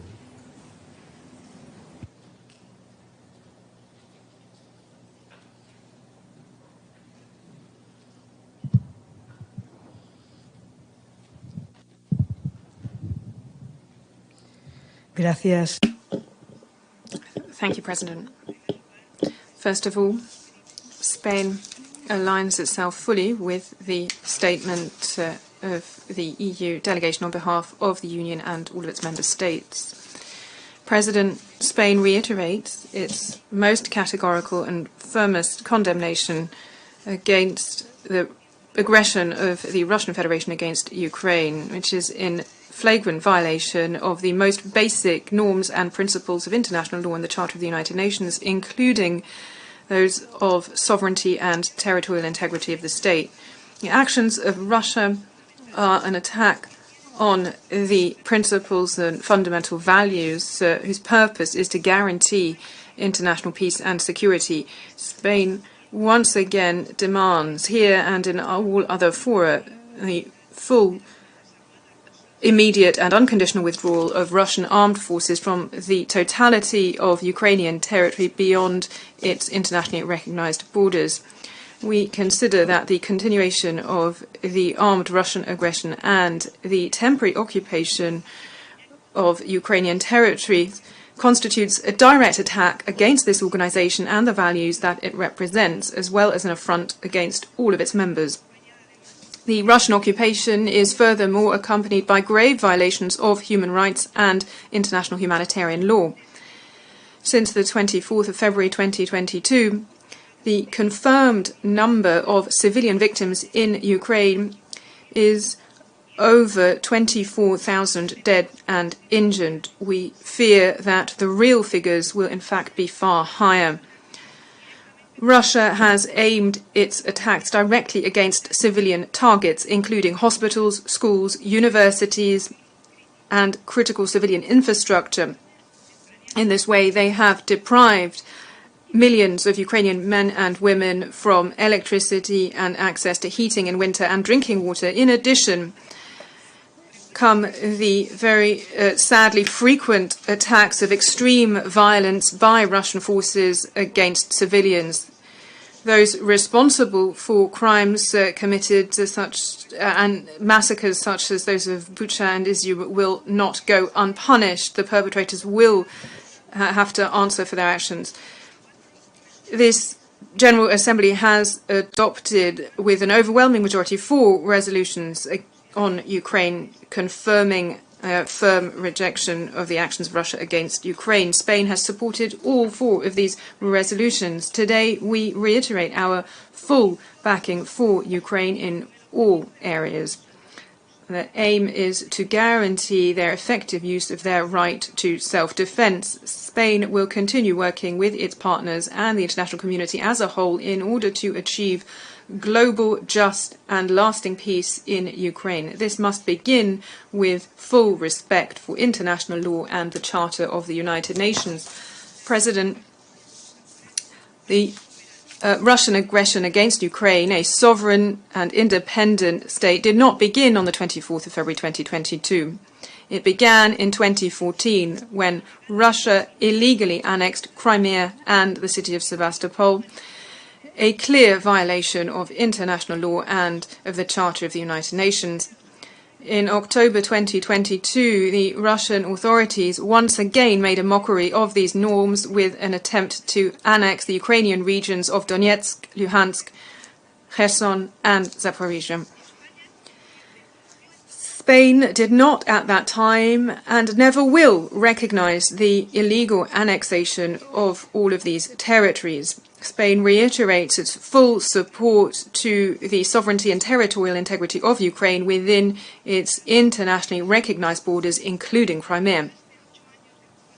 Over the course of a period of more than 8 years of the Russian occupation, the situation in the peninsula of the Crimea has only gotten worse. In addition to the gradual militarization of Crimea, there has been a serious deterioration of human rights. The indices of torture, arbitrary detentions against the population that are specifically targeted, but not exclusively, against Tatars speak of an unacceptable situation.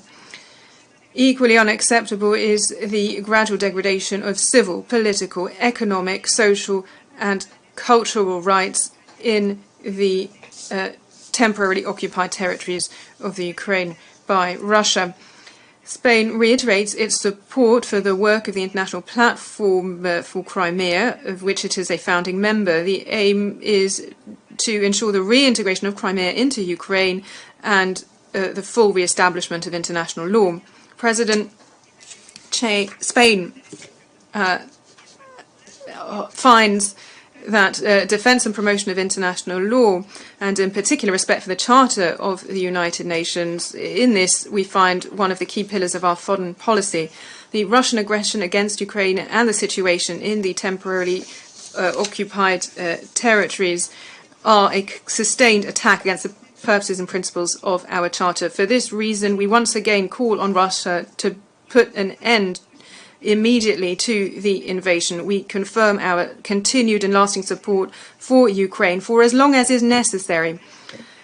And let us put an end to this grave situation that will require the continued attention of the international community as a whole.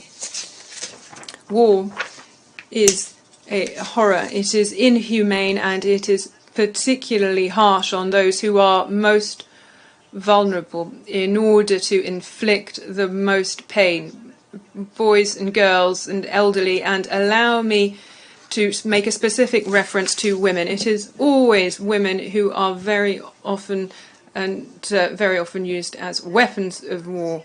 The fight for peace is always worthwhile, but never can we put on an equal footing the aggressor and the person being aggressed. Thank you. The State Secretary for International Cooperation of Spain. And now I give the floor to His Excellency Adrian Balutel, Secretary of State of the Government of the Republic of Moldova. Mr. President, distinguished delegates, at the outset, we reaffirm our unwavering commitment to the sovereignty, independence, and territorial integrity of Ukraine within its international recognized borders. We reiterate our strong condemnation of the ongoing military aggression by Russian Federation against Ukraine, and we stand in full solidarity with Ukraine and Ukrainian people. It is our moral duty as international community to continue supporting Ukraine, which is defending its own territories and its own people against foreign military aggression.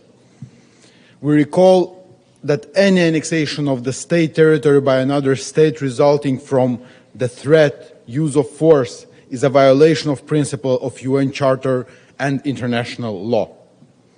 We do not recognize any modification of the status of the temporarily occupied territories of Ukraine. In this regard, we condemn the decision by Russian authorities to hold so-called elections in the temporarily military occupied territories of Ukraine, which is inconsistent with the UN Charter and violates the sovereignty and territorial integrity of Ukraine. Any escalation is increasing the security risk for the entire region and to the Republic of Moldova as an immediate neighbor of Ukraine. And now these risks, unfortunately, include not only those posed by the use of conventional weapons, but also nuclear ones, and the attacks on the critical energy infrastructure. We are deeply concerned by the threat of use of nuclear weapons against a non-nuclear sovereign nation, and also about the critical situation around the nuclear power plant located near the military action zone. In this regard, we call on Russian Federation to abide by the international agreements in the field of strategic weapons and nuclear safety. Such threats are unacceptable and must cease. Mr. President, the Republic of Moldova is deeply concerned by the continuously increasing death toll and the number of injured civilians, as well as the significant destruction of civilian and energy infrastructure as the war continues to ravage Ukraine. We deplore the dramatic human rights situation in the temporarily occupied territories of Ukraine. We are particularly appalled by the reports of violations against children. In this regard, the Republic of Moldova highlights the importance of upholding international human rights and humanitarian law. Furthermore, we urge Russian Federation to ensure immediate and unimpeded access to humanitarian assistance in the affected civilian population areas, including the areas under Russian military control. The Republic of Moldova firmly condemns Russian unilateral withdrawal from the Black Sea Grain Initiative, disregarding UN and Turkey's relentless efforts. Last night, bombing of Odessa region, including the port, reveals Russia's tactic of weaponizing food and depriving those most in need. Violation of the UN Charter are witnessing today is an attack of the on the international community. We stress the need to ensure accountability for the autocracies killing the civilians and damaging critical infrastructure through timely, fair and independent investigation, both at the national level and international level. This is of tremendous importance not only for ensuring justice for all victims of this war, but also for preventing anyone from committing such a violation ever again, in Ukraine or elsewhere. We support the efforts of the international community to establish a special tribunal for the crime aggressions against Ukraine, and our country associated itself with the Council of Europe Register of Damages to make Russia accountable for the war crimes and for all violation of international humanitarian law committed in Ukraine. The Republic of Moldova expresses its support for the comprehensive, just and lasting peace in Ukraine in accordance with the UN Charter and UN General Assembly resolution adopted in February last year. We stand in full solidarity with our neighboring country and we will continue to provide support to Ukraine and Ukrainian people. In conclusion, the Republic of Moldova aligns with the statement to be delivered by the European Union and would like to reiterate that its respect for Ukrainian sovereignty, independence and territorial integrity within its internationally recognized borders. Thank you. I thank the Secretary of State of Moldova. And now I give the floor to His Excellency Rob Oliphant, Parliamentary Secretary to the Minister of Foreign Affairs of Canada. Merci, Monsieur le Président. Thank you, Mr. President. This debate is an opportunity to reflect on the effects of Russia's illegal, ongoing occupation of Ukrainian territories and the atrocities it has committed. We continue to call for sustained action to address these evils. How bravely have ordinary Ukrainians endured occupation, and to what depths has Russia sunk in adapting itself to the role of aggressor and occupier? After the explosion of the Kakhovka Dam, we witnessed two wholly different realities. On the right bank of the Dnipro River, Ukrainian authorities worked tirelessly to evacuate the population. On the left bank, in the Russian-occupied areas of Kherson, people sat, stranded, on their roofs as the water level rose. These ordinary Ukrainians were callously abandoned and left to their own devices, while Russian authorities denied the obvious state of emergency. Locals who tried to flee the towns of Oleshki and Kadlashinka were turned away by Russian soldiers, who told them to go back and wait for official lists of those who would be evacuated. Russian occupiers blocked Ukrainian officials from trying to help. These are not the actions of liberators, nor are the rampant human rights abuses, pauperization, and cultural assimilation being perpetrated by Russia in the temporarily occupied territories. Canada condemns in the strongest terms Russia's deplorable actions in these occupied areas. With each new city reclaimed by Ukraine, new evidence is unearthed and we learn more about the brutal practices of Russian soldiers, civilians, and police authorities. From torture rooms to mass graves, to forced deportations, kidnappings, involuntary adoptions, and labor camps. Mr. President, last October 12th in this Assembly, 143 member states voted to condemn Russia's illegal and attempted annexations of 4 Ukrainian regions. We demanded that Russia, and I quote, immediately, completely, and unconditionally withdraw from Ukraine's land. President Putin cannot redraw the map as he pleases. As each day passes, Russia continues to violate Ukraine's sovereignty and territorial integrity. It continues to disregard international law and the UN Charter, which form the basis for all that we do here. And as we have already heard mentioned, Russia's illegal occupations and its full-scale war of aggression against Ukraine were certainly preceded by its illegal occupation of Crimea. Russia's efforts at annexation of Ukrainian territories have followed a playbook it first set out in Crimea in 2014.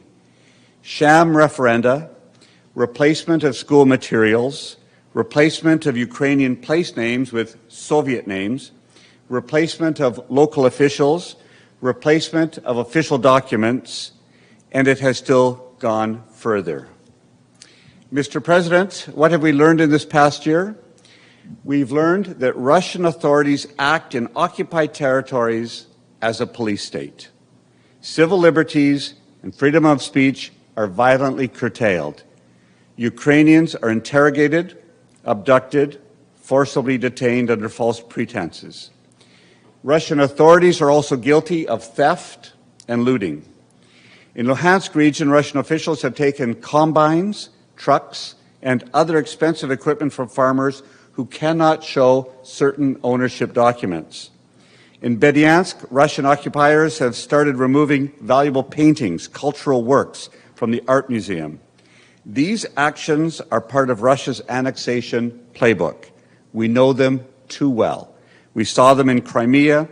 We are seeing them again.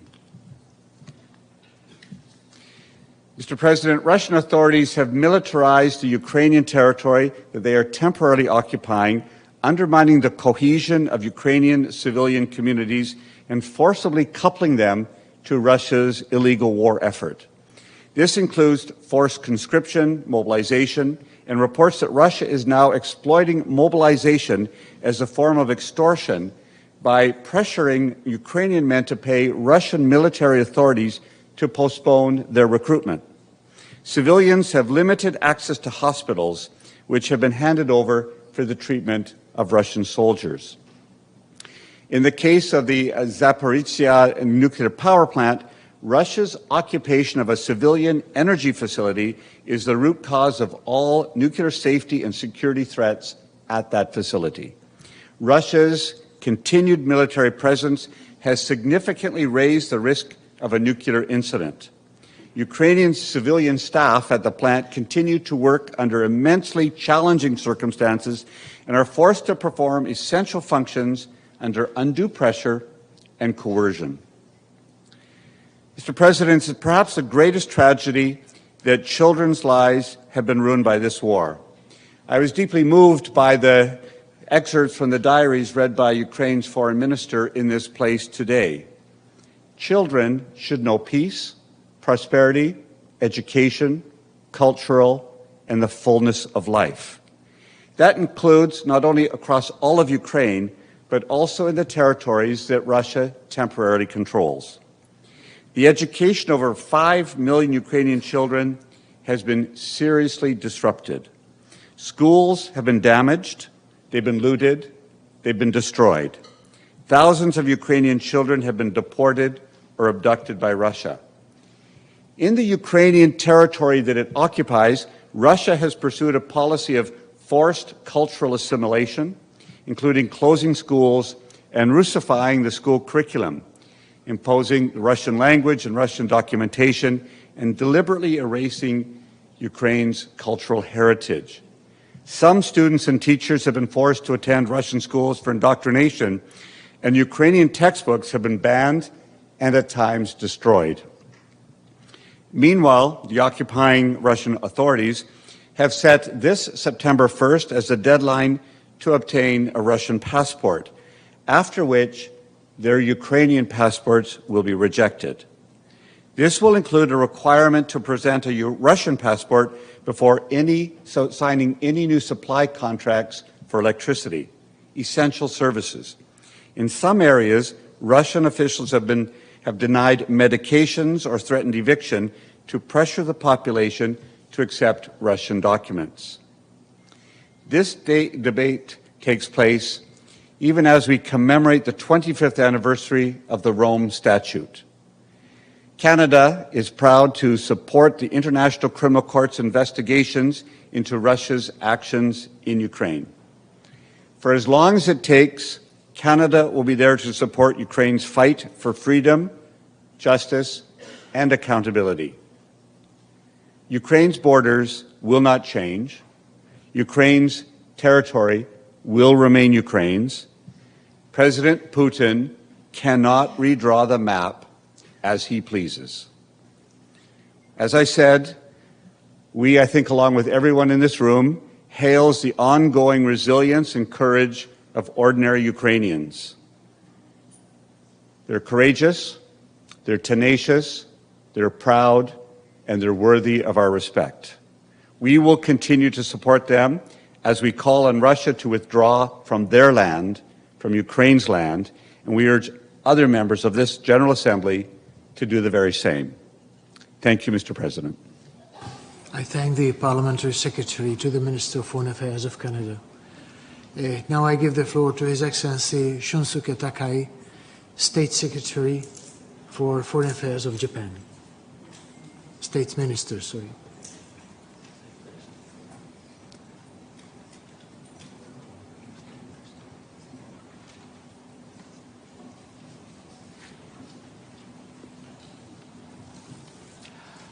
Mr. President Karis, my heart breaks every time I see the horrifying images in Ukraine, fleeing people and destroyed civilian infrastructures.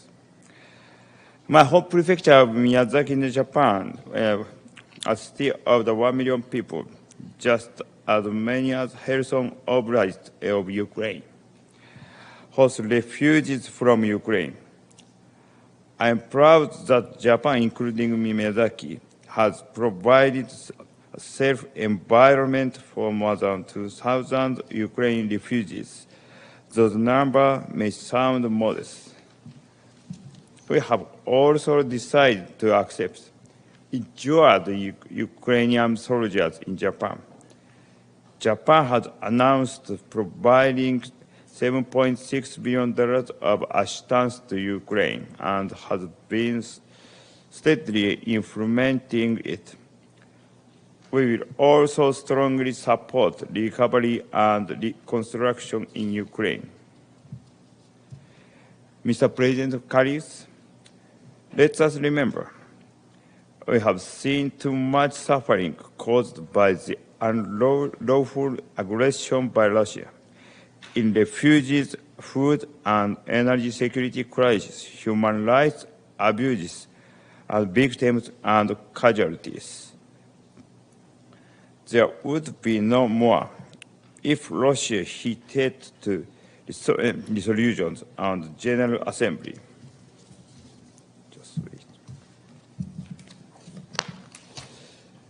I condemn Russia for taking the rest of the world hostage and choosing to terminate its participation in the Black Sea Grain Initiative. Japan strongly urges Russia to return to the international framework and stop blaming others for the crisis it has created by its aggression. In this regard, I admire Secretary General Guterres and his team. Their tireless effort has alleviated some of the collateral damage to the rest of the world. Let us remember, it has been almost 10 years since the General Assembly declared that so-called annexation of Crimea had no validity. What we have been witnessing since then up until now is a contest and long-term disrespect for the UN Charter by a permanent member of the Security Council.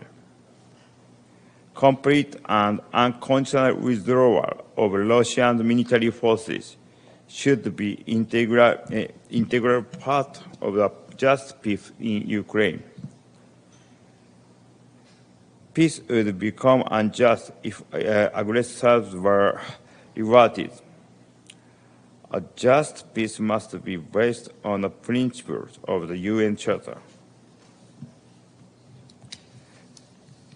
Mr. President Karis, we are at a crossroad. It is not about choosing camps, nor is it about taking the middle ground between opposite camps. The choice is about a rule, not just a rule for some, but a rule for all, the UN Charter. We have to unite for the rule of law and defend the UN Charter. Justice-based justice-based international law must always prevail. I thank you. I thank the State Minister for Foreign Affairs of Japan. And now I give the floor to Her Excellency Maria Tripodi, Secretary of State for Foreign Affairs and International Cooperation of Italy.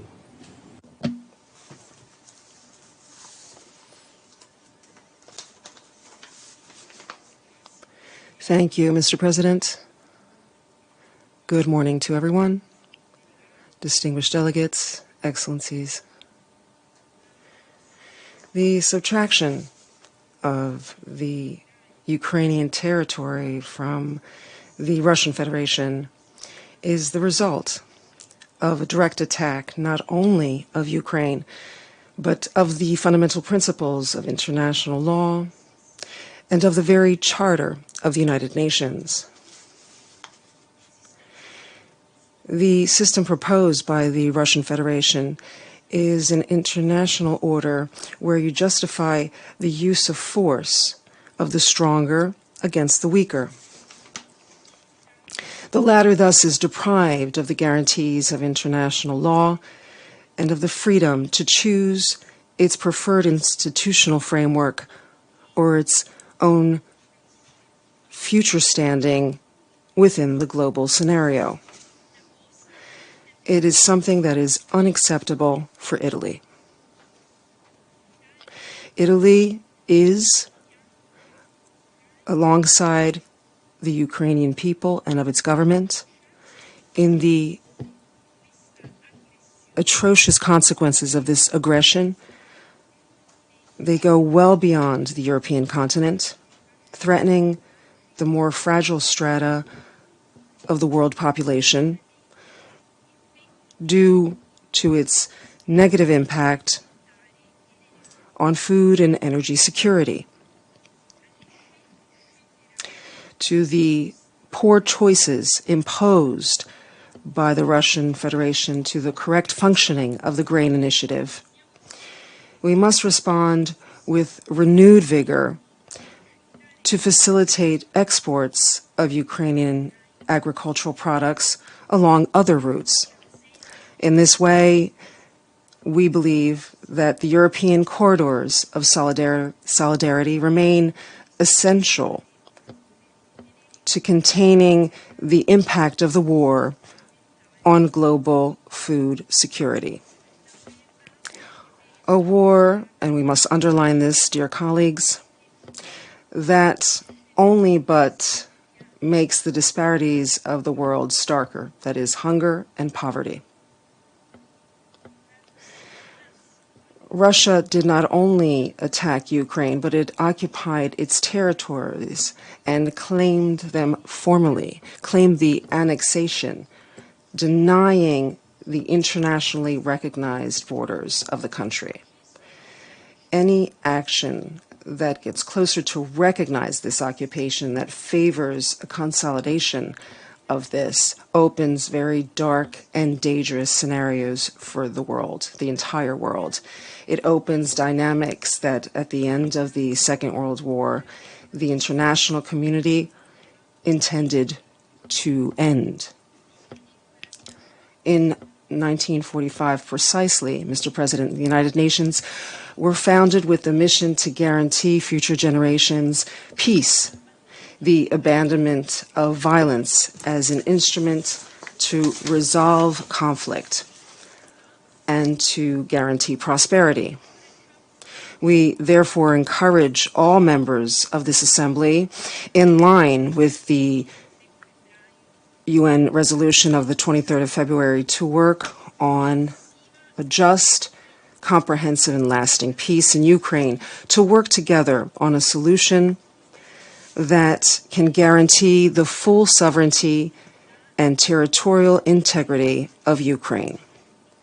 Italy supports the Ukrainian peace proposal divided in 10 points because it aims to ensure such a solution without compromises on the nature of the aggression and the occupation of Ukrainian territories.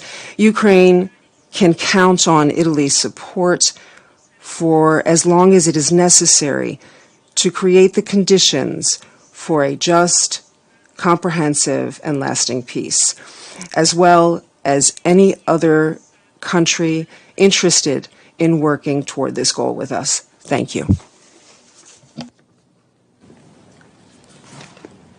I thank the Secretary of State for Foreign Affairs and International Cooperation of Italy. I now give the floor to His Excellency Frano Matušić, State Secretary for Political Affairs of Croatia. Thank you, Mr. Chair. Excellencies, ladies and gentlemen. It has been over a year and a half since the Russian Federation began to carry out its brutal war aggression against Ukraine. The unprovoked and unjustified Russian aggression against Ukraine has severely affected both the regional and global security architecture, including the pillars of nuclear safety and security. It has undermined the principles of territorial integrity and sovereignty and the right of states to freely choose their political destiny. There are frightening reports of the continuous worsening of basic human rights in the temporarily occupied areas of Ukraine, among them numerous cases of detentions, forced disappearances, deportations, and destruction of civilian infrastructure.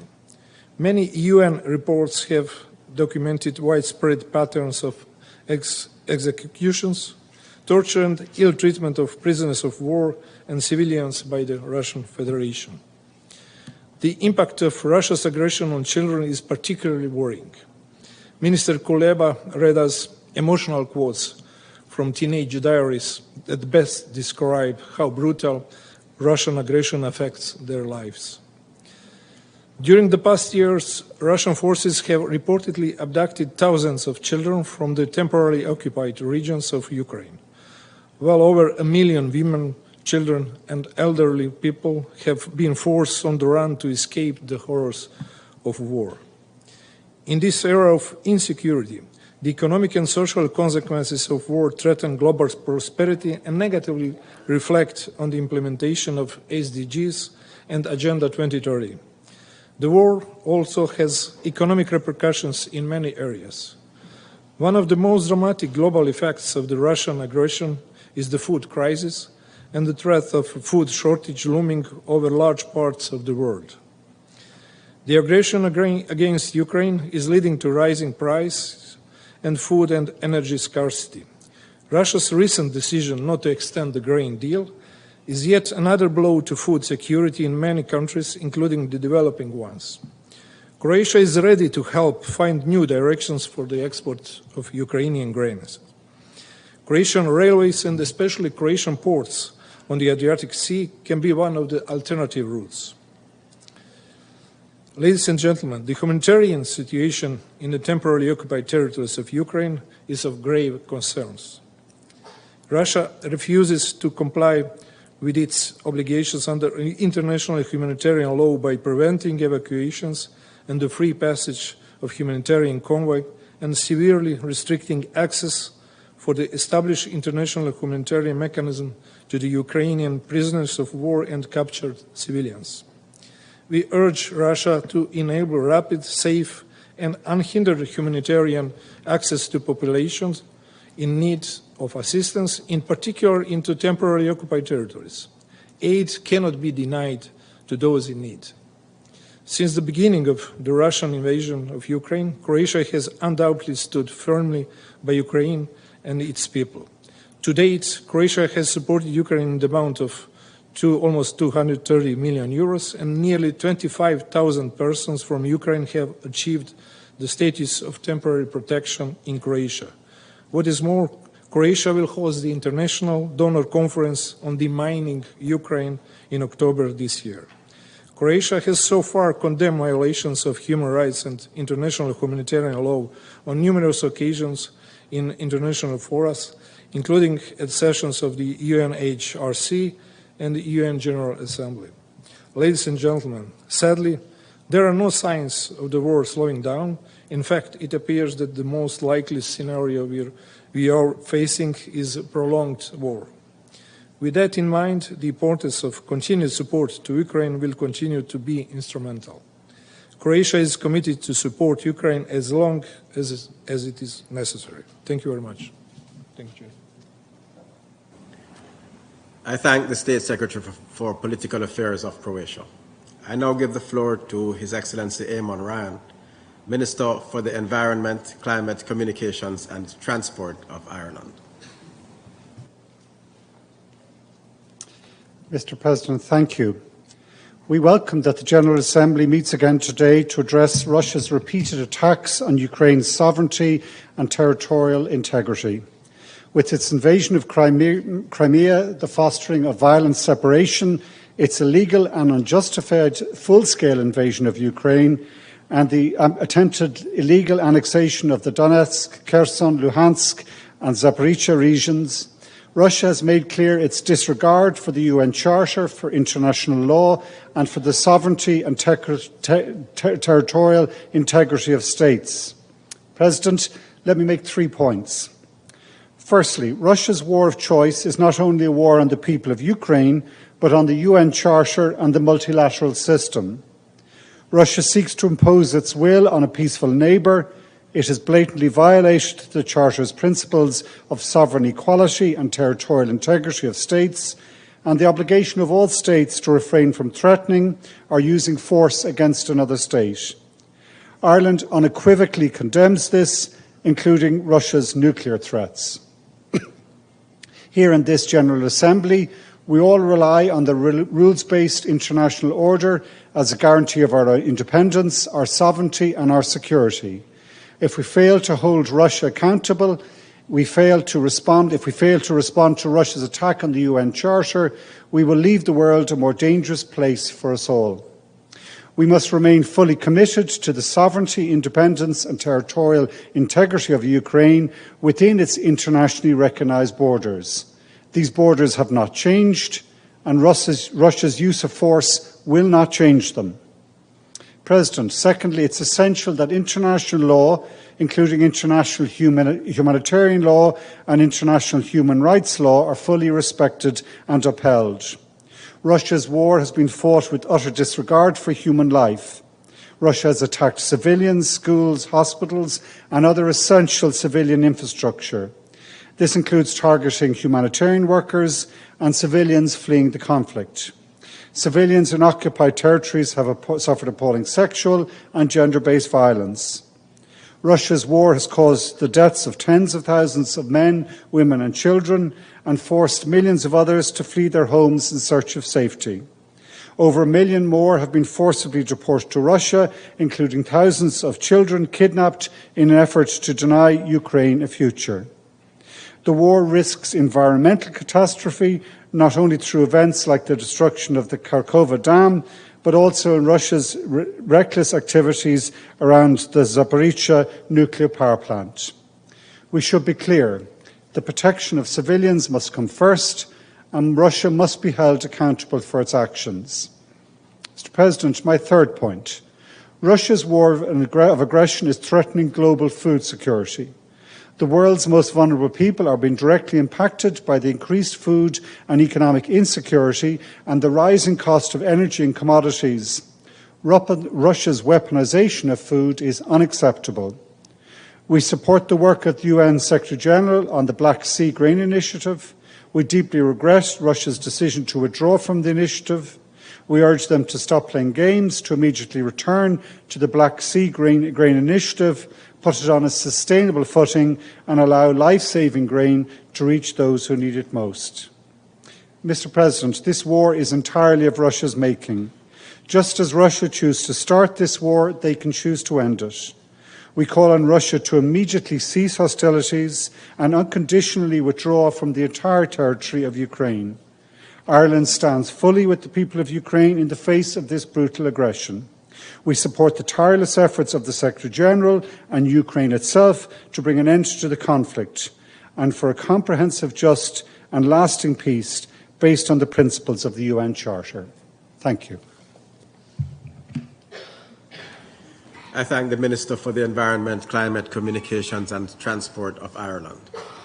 I now give the floor to His Excellency Marcus Stuchin, State Secretary for European Affairs, International Law and the Protection of Interests at the Ministry of Foreign and European Affairs of Slovenia. Thank you very much, Chair. Excellencies, ladies and gentlemen, Slovenia aligns itself with the statement to be delivered by the European Union and would like to make the following remarks in our national capacity. Earlier in this month, we passed the 500-day marker of the brutal and illegal war in Ukraine, a marker when yet another UN member state put aside the UN Charter, its principles of sovereign equality, territorial integrity, and decided to use its force against another country. Slovenia once again strongly condemns Russia's act of aggression, violation of international law, and infringement upon Ukraine's sovereignty and territorial integrity that undermine global security. We firmly reject the attempted illegal annexation of Ukraine's Donetsk, Luhansk, Kherson, and Zaporizhia regions, as well as the Autonomous Republic of Crimea and Sevastopol, and we remain committed to the policy of non-recognition. Any attempt to hold elections in the occupied territories is a further violation of international law. I would like to reiterate Slovenia's unwavering support for the sovereignty, independence and territorial integrity of Ukraine within its internationally recognized borders, as well as its inherent right to self-defense. We therefore call for immediate cessation of hostiles, the withdrawal of foreign forces from the occupied territories, and the restoration of peace and stability in the region. Ladies and gentlemen, we remain dismayed by the devastating and far-reaching impacts of this war on the Ukrainian people. Millions of refugees are seeking shelter abroad. Millions of people in Ukraine have no access to basic needs, and thousands have lost their lives as a direct result of hostilities. We must prioritize the well-being and safety of the affected civilian population and ensure access to humanitarian assistance. Many of internally displaced women and children are at risk of human trafficking, exploitation, and conflict-related sexual violence. Slovenia has always prioritized its humanitarian response to answer the plight of children when their childhoods were at risk of ending prematurely. We are therefore glad to be able to answer also the calls of Ukrainian children by providing psychosocial support to the youth from Kiev, Bucha, and Irpin. The war's impact do not end within the borders of Ukraine or Europe. The Black Sea Grain Initiative has been vital in alleviating the impacts on global food security and providing hope for people in dire need of food. We are deeply concerned about Russia's decision to terminate the implementation of the initiative. As the Secretary General pointed out yesterday, the global effects on food prices were immediate and felt most by the people who already faced hunger. Slovenia commends the United Nations and Turkey for their efforts in brokering the initiative, and we call on Russia to reconsider its decision and renew the Black Sea Grain Initiative. Ladies and gentlemen, the global concern extends also to the safety of Ukrainians' nuclear facilities. We support all efforts by the International Atomic Energy Agency to reduce the risk of nuclear accidents, and we call on all parties to implement the safety measures. Slovenia condemns deliberate, repeated, and targeted attacks on civilian and critical infrastructure by the Russian army, which constitute a clear violation of international humanitarian law. The massive environmental damage we are witnessing will linger in Ukraine and beyond for years and decades to come. My country is a firm advocate for the fight against impunity and ensuring accountability for the perpetrators of atrocities, including those committed in Ukraine. In May of this year, Slovenia hosted a diplomatic conference that resulted in the adoption of the Ljubljana, The Hague MLA Convention on International Cooperation in the investigation and prosecution of the crime of genocide, crimes against humanity, war crimes, and other international crimes. We call on all countries to become parties to this convention as soon as possible. Ladies and gentlemen, Diplomacy, dialogue and negotiations are the only viable means to end this conflict. We believe that peace initiatives, such as recent Africa's Leaders Peace Mission, are an important contribution to this end as well. I would like to conclude by reaffirming Slovenia's unwavering support for the efforts of the United Nations and other international organizations that are working towards a peaceful solution to the war in Ukraine. We continue to stand in solidarity with the people of Ukraine, whose lives have been irrevocably altered by this senseless war. I thank you. I thank the State Secretary for European Affairs, International Law and the Protection of Interests at the Ministry of Foreign and European Affairs of Slovenia. I now give the floor to His Excellency Stephen Collet, Deputy Vice Minister for International Cooperation of the Kingdom of the Netherlands.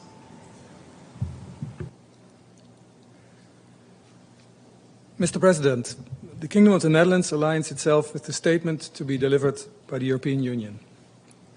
At the outset, let me state clearly that the Kingdom of the Netherlands is unwavering in its support for Ukraine's independence, sovereignty, its territorial integrity within its internationally recognized borders, and its democratic freedom. As ordered by the International Court of Justice with binding effect, and as stated crystal clear by this very General Assembly, the Russian Federation must immediately suspend its military operations against Ukraine and pull back its troops. There is no doubt about what needs to be done to stop this war, and it needs to be done immediately. Mr. President, the Kingdom of the Netherlands remains deeply concerned by the continuous and large-scale violations of human rights in the temporarily occupied territories of Ukraine, and we profoundly appreciate the work by the UN to document findings and develop reports. What we find specifically disturbing, first, reports from the UN's Commission of Inquiry that Russian security forces deported and forcibly transferred civilians, including children, from the Kherson, Zaporizhzhia, Donetsk and Luhansk regions to Crimea and Russian territory. These actions constitute grave violations of international law.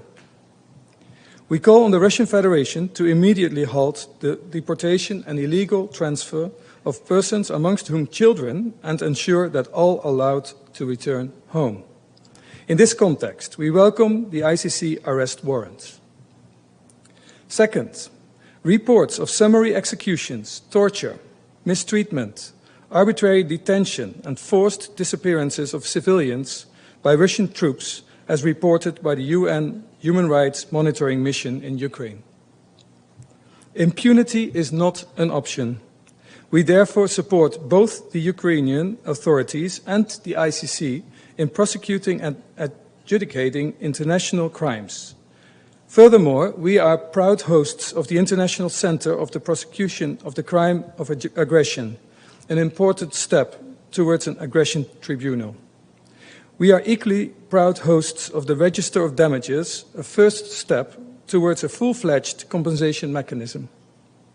Here I must also emphasize the importance to maintain sustainable political and financial support for these accountability tracks and the necessity to effectively coordinate these tracks, amongst others via the dialogue group.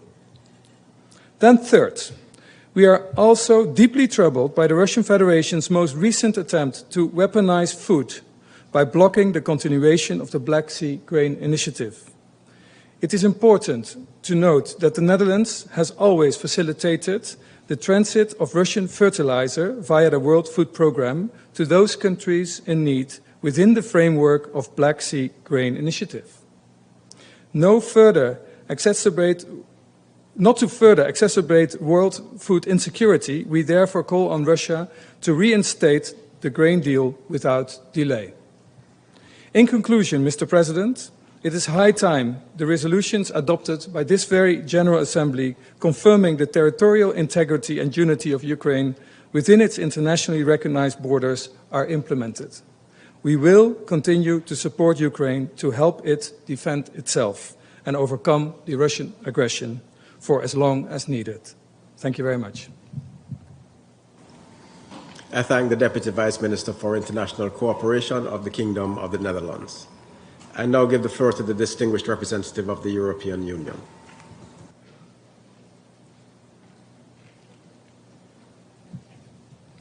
Thank you very much, Mr. President, colleagues, ministers. I have the honor to speak on behalf of the European Union and its member states, candidate countries North Macedonia, Montenegro, Albania, Ukraine, the Republic of Moldova, Bosnia-Herzegovina, potential candidate country Georgia, as well as Andorra, Monaco and San Marino, all align themselves with this statement. Mr. President, I welcome very much the opportunity to address the General Assembly on the situation of the temporarily occupied territories of Ukraine. Our last discussion under this agenda item took place on February 23rd last year, the eve of Russia's full-scale invasion of its neighbor. At the time, their delegation was still denying Moscow's plan to fully invade and occupied Ukraine. Since then, over 500 days of death and destruction have passed. The EU reiterates its resolute condemnation of Russia's unprovoked and unjustified war of aggression, which constitutes a manifest violation of international law, including the UN Charter and the resolutions of this General Assembly. This discussion is not just about Ukraine, but it's about each and every independent country in this hall. It's about the respect for their sovereignty and territorial integrity of all states. Allow me, President, to make 3 points in my intervention concerning: 1, Russia's attempts to change by force the internationally recognized borders of Ukraine; 2nd, the deeply concerning human rights situation in the temporarily occupied territories; and 3, the need for full accountability. Over the past 17 months, Russia has yet again tried and yet again failed to change by force the internationally recognized borders of Ukraine. We reiterate our condemnation and firm rejection of the attempted illegal annexation of Russia of Ukraine's Donetsk, Luhansk, Kherson and Zaporizhzhia regions. These illegal attempts have no standing or legal force in international law. As in the case of Crimea and Sevastopol, we do not and never will recognize these illegal annexation attempts, and we urge all UN members to do the same, in line with the UN Charter and the resolution adopted in October by an overwhelming majority of UN member states. The recent decision by the Russian Central Election Commission to hold so-called elections in the temporarily military-occupied territories of Ukraine represents yet another serious violation of international law. Russia has no legitimate basis for any such action on the territory of Ukraine. The human rights situation in the temporarily occupied territories is of grave concern. International monitoring mechanisms, including the UN Human Rights Monitoring Mission and the UN Commission of Inquiry, have concluded that Russia has committed a wide range of violations of international humanitarian law and international human rights law in Ukraine. These violations include indiscriminate attacks, as well as intentional attacks against civilians and civilian objects, widespread and systematic summary executions, torture and ill treatment and unlawful confinement, as well as inhumane detention conditions, rape, and other forms of sexual and gender-based violence, and forced transfer and deportation, including of children. Many of these amount to war crimes. The latest report by the Office of the High Commissioner for Human Rights on the detention of civilians documents 864 cases of arbitrary detention of civilians perpetrated by Russia, 77 summary executions of civilians, and concludes that Russian authorities engaged in widespread torture and ill treatment of civilian detainees. Furthermore, the Secretary General report on the situation of children in armed conflict lists the Russian army and affiliated armed groups as one of the perpetrators of grave violations against children. We condemn, in the strongest terms, Russia's unlawful deportation and transfer to Russia and to Belarus of Ukrainian children and other civilians. Russia and Belarus must immediately ensure their safe return. I express our full support for the work of the United Nations to monitor and report on human rights violations and abuse and to support efforts toward accountability.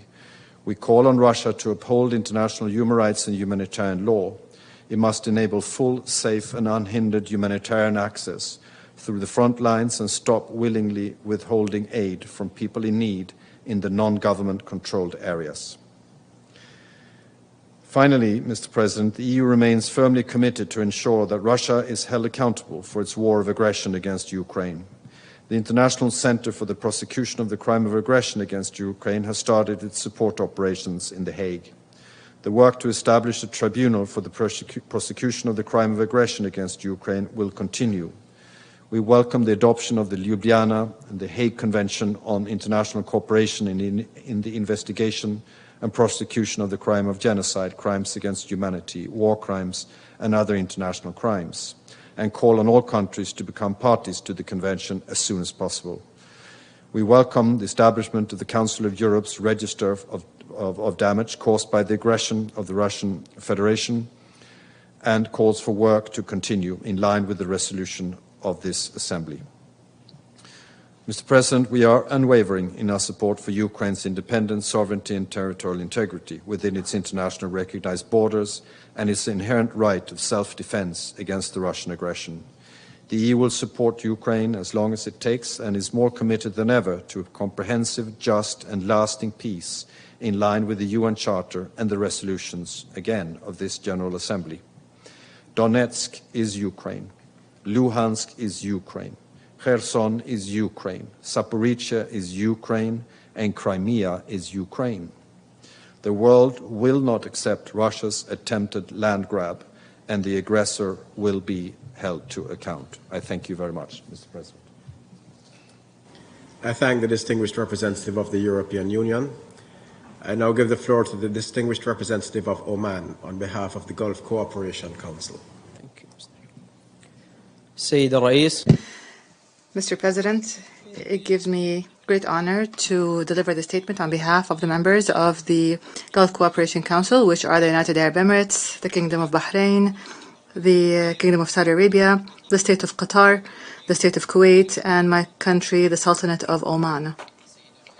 Mr. President, the member states of the Gulf Cooperation Council are following closely the developments of the situation in Ukraine, especially the humanitarian aspects in light of the increased number of IDPs and refugees and the loss of lives among civilians, especially women and children, not to mention the damage caused to the infrastructure. The GCC member states reaffirm their firm position, calling for remaining committed to the principles of international law and the United Nations Charter, which govern relations among states, and which are based on respect for the sovereignty of states and their territorial integrity, and the non-interference in the internal affairs of states, and respect for ties of good neighborliness.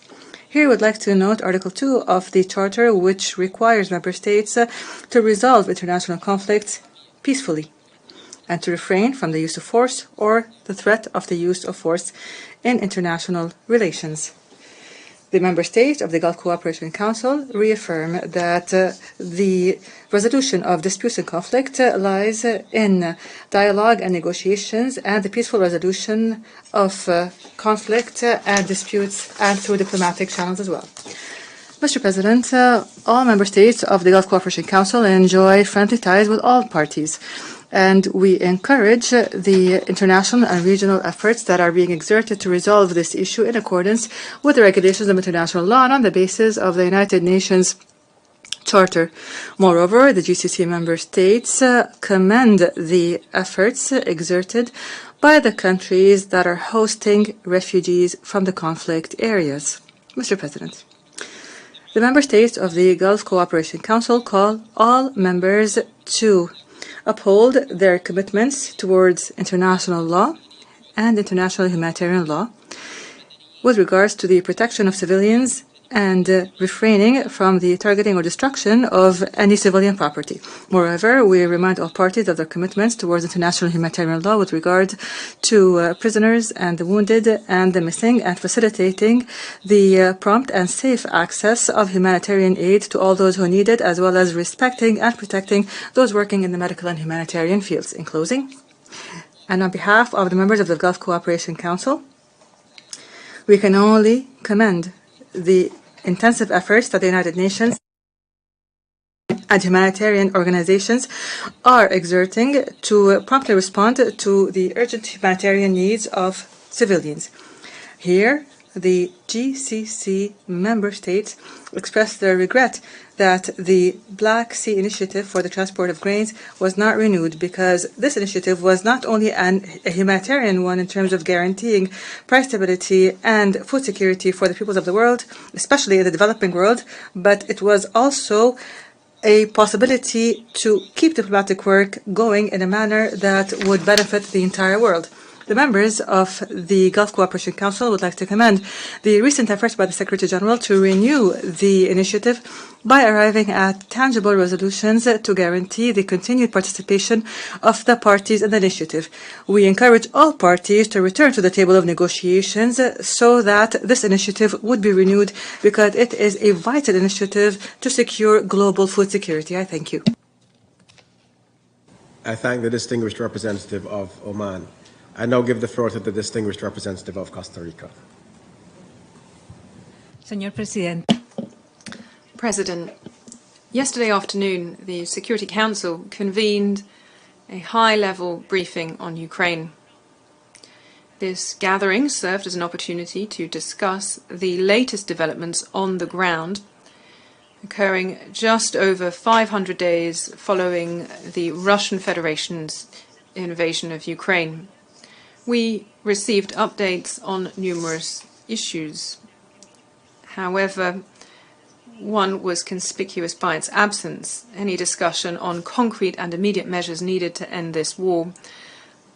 More than 500 days have passed, yet there is still no plan for a ceasefire or for the Federation to withdraw its troops and vacate the occupied territory.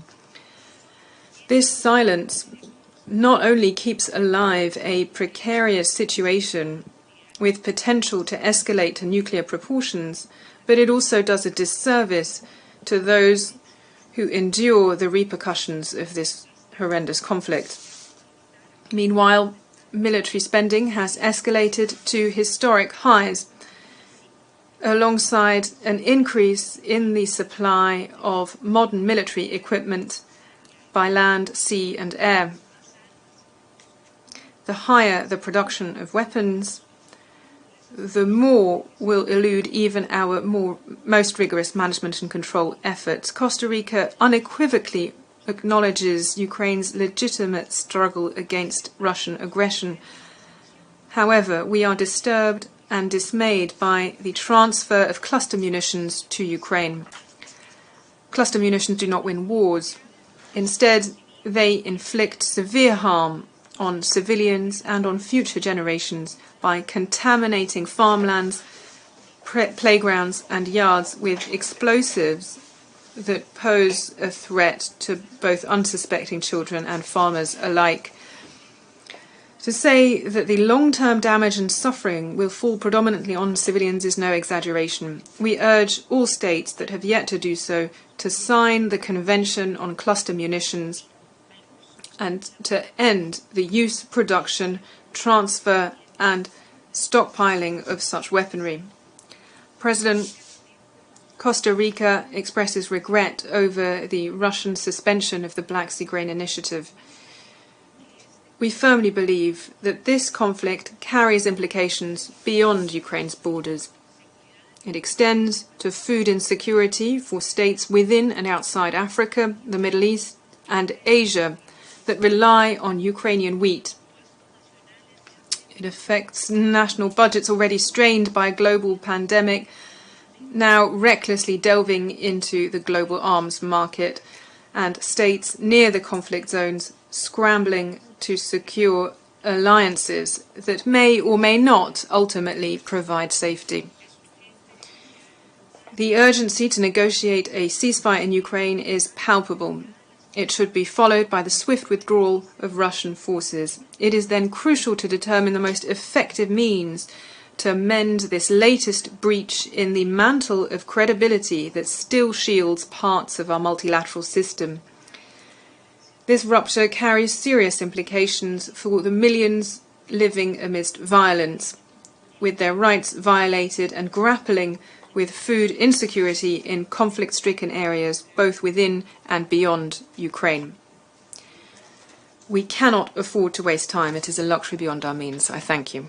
I thank the distinguished representative of Costa Rica. I now give the floor to the distinguished representative of Liechtenstein. Thank you very much, Mr. President. The last time this Assembly began consideration of this agenda item was on February the 23rd, 2022. We convened as a member state of this Assembly was about to execute a full-scale invasion of another member state in flagrant violation of the foundational principles of this organization and its charter. Nearly 18 months on, the title of this agenda item is no less relevant, but its territorial ambit, sadly, is far more significant. Let me reaffirm again Liechtenstein's strong support for the independence, sovereignty, and territorial integrity of Ukraine and the inviolability of all its frontiers. We condemn all attempts to annex any part of Ukraine and will not recognize them. This full-scale aggression against Ukraine has only increased the importance of Crimea to Ukraine's territorial integrity and its status as integral part of the country. Mr. President, this Assembly has responded strongly to the Russian aggression against Ukraine since February last year. The 6 draft resolutions passed as part of the 11th Emergency Special Session have illustrated clearly the collective political will of the UN membership to oppose the aggression against Ukraine, to demand accountability for the crimes committed, and to outline the parameters for a just peace, in line with the principles of the UN Charter. The history of this agenda item makes it clear that the aggression against Ukraine did not begin last year. We must take an honest look at our past actions and omissions in this respect, as well as their consequences. The meek response of this Assembly to the invasion and annexation of Crimea in 2014 has unfortunately helped create the conditions for Russia's full-scale invasion in 2022. No state nor its people should have to endure what Ukraine has endured, in particular since February last year. The UN Charter offers clear protections against aggression that we have an obligation to enforce, both in the context of Ukraine and with respect to any future occurrence. Mr. President, the GA's response to the full-scale invasion so far puts us on the right track to avoid repeating the mistakes of 2014. The Assembly has reaffirmed both the illegality of the aggression and outlined minimum standards that can underpin a comprehensive, just and lasting peace. It has demanded the complete withdrawal of all Russian military forces from the territory of Ukraine within its internationally recognized borders and full adherence by the parties to their obligations under international humanitarian law. Going forward, we must hold fast to Article 1 of the Charter, which outlines the dual imperatives of the suppression of acts of aggression and the self-determination of peoples as means to strengthen peace. The Russian leadership must be held accountable for the crime of aggression as a consequence of the determination of this very Assembly that Russia has committed acts of aggression against Ukraine. This Assembly should therefore recommend the creation of a special international tribunal for the crime of aggression on the basis of an agreement between Ukraine and the United Nations. For the sake not just of Ukraine, but more importantly, for the international legal order, we have to reflect that it is not only the manner in which the war has been waged that is a crime, but the waging of war itself. Holding those responsible accountable is an essential investment in the rule of law and the protection of the Charter. Mr. President, revisiting the cardinal principle of self-determination is also key. This Assembly in 2014 did not effectively counter the Russian narrative that some parts of Ukraine were not as Ukrainian as other parts, and that subsequently Ukraine's territorial integrity could be negotiated. This is despite the fact that Russia's decision to annex Crimea abrogated the relevant parts of the Minsk agreements, notably on local self-government. Our investment in the rule of law and inclusive governance are investments not only in sustainable peace, but to respond to attempts to undermine sovereignty, territorial integrity, and self-determination. Mr. President, this week, which began yesterday with International Justice Day and the anniversary of the downing of flight MH17, as well as the troubling announcement of Russia to terminate the Black Sea Grain Initiative, illustrates the wide range of challenges that Ukraine faces and their implications for the world. Today, we reiterate our full support to Ukraine and to the principles laid down in the UN Charter and look forward to working together with the member states of this Assembly to ensure justice, accountability, self-determination, and indeed peace. I thank you, Mr. President. I thank the distinguished representative of Liechtenstein, and I now give the floor to the distinguished representative of Turkey.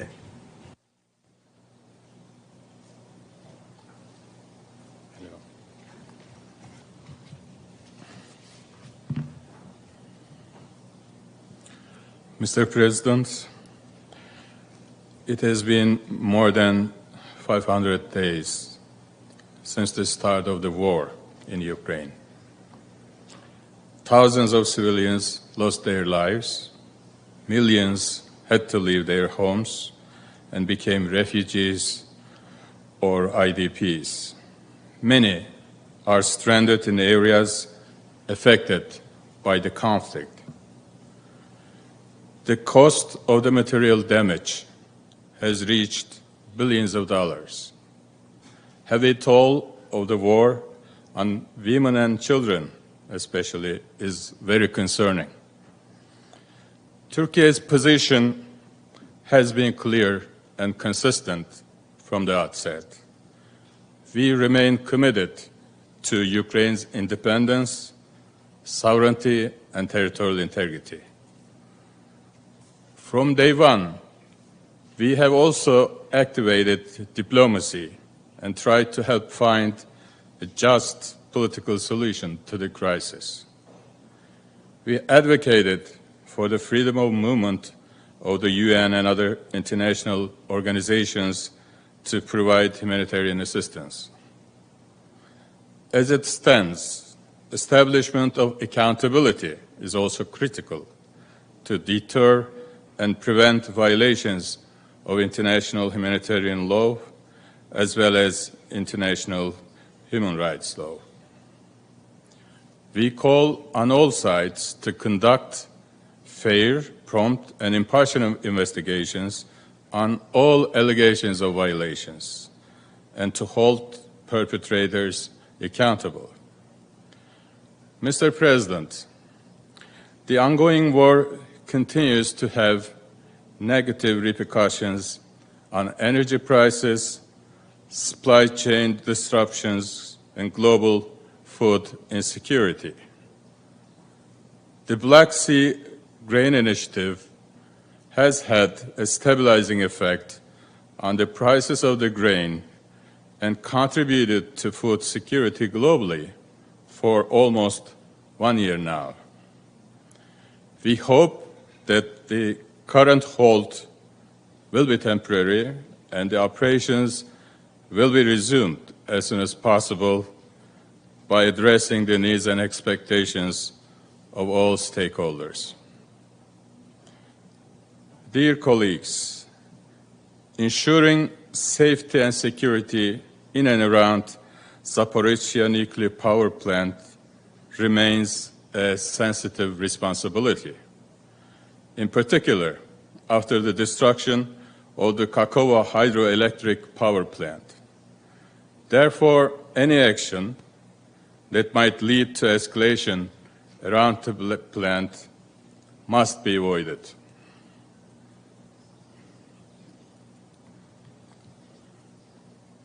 In conclusion, I would like to reiterate our long-held view that the trajectory and resolution of the conflict cannot be decided by the dynamics of the battleground only. Diplomacy must be prioritized, and it should be part and parcel of all efforts to end the destructive war and forge the elements of a just and viable peace. I thank you. I thank the distinguished representative of Turkey. I now give the floor to the distinguished representative of Guatemala.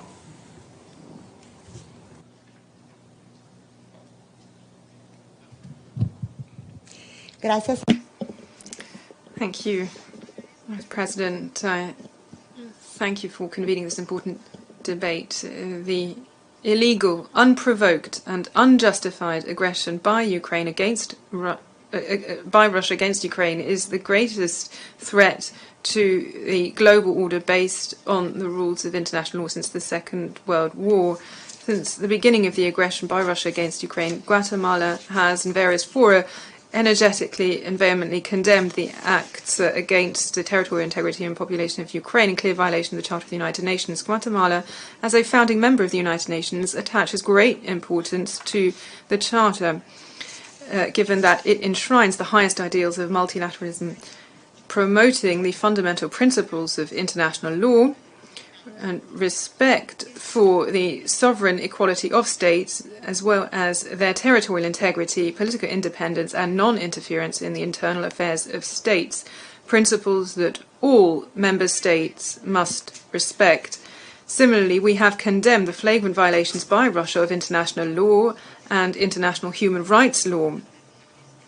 These have led to unnecessary loss of lives of people, men, women and children, all of them victims of this unjustified act that continues to jeopardize the region as well as global stability and security. As a result, Guatemala has co-sponsored all of the resolutions presented in the General Assembly of the United Nations and in other international bodies, including the establishment of an international and independent commission of inquiry on Ukraine at the Human Rights Council. The purpose is to investigate all violations and abuses of human rights, violations of international humanitarian law in the context of the aggression against Ukraine by the Russian Federation since 2014.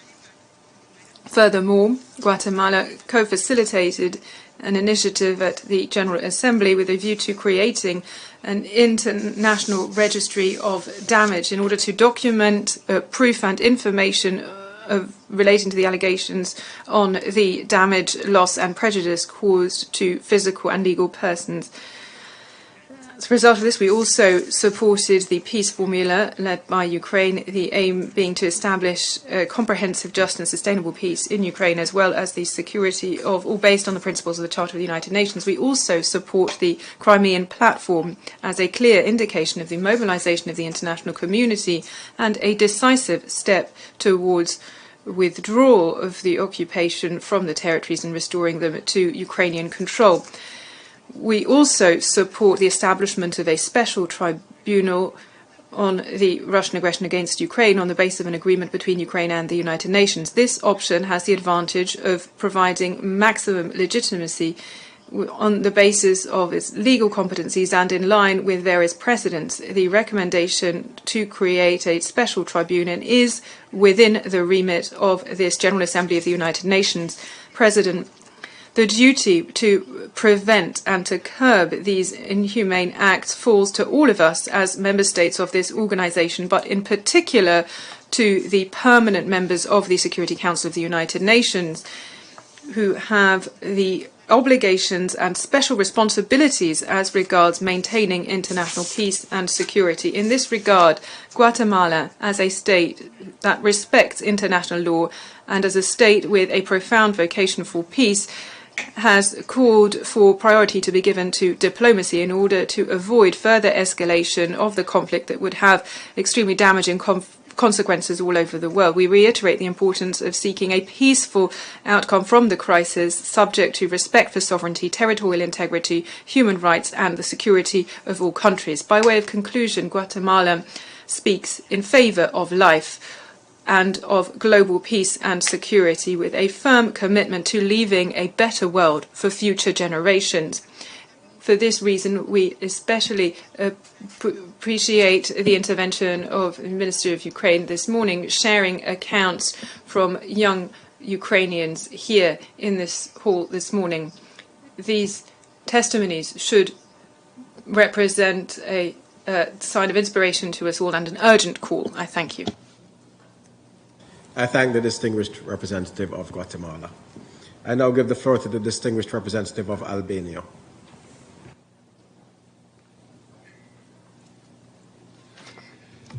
Mr. President, in 2008, in an effort to assert its influence and recover from the aftermath of the fall of the Berlin Wall, Russia occupied some parts of the territory of Georgia in a short but brutal war.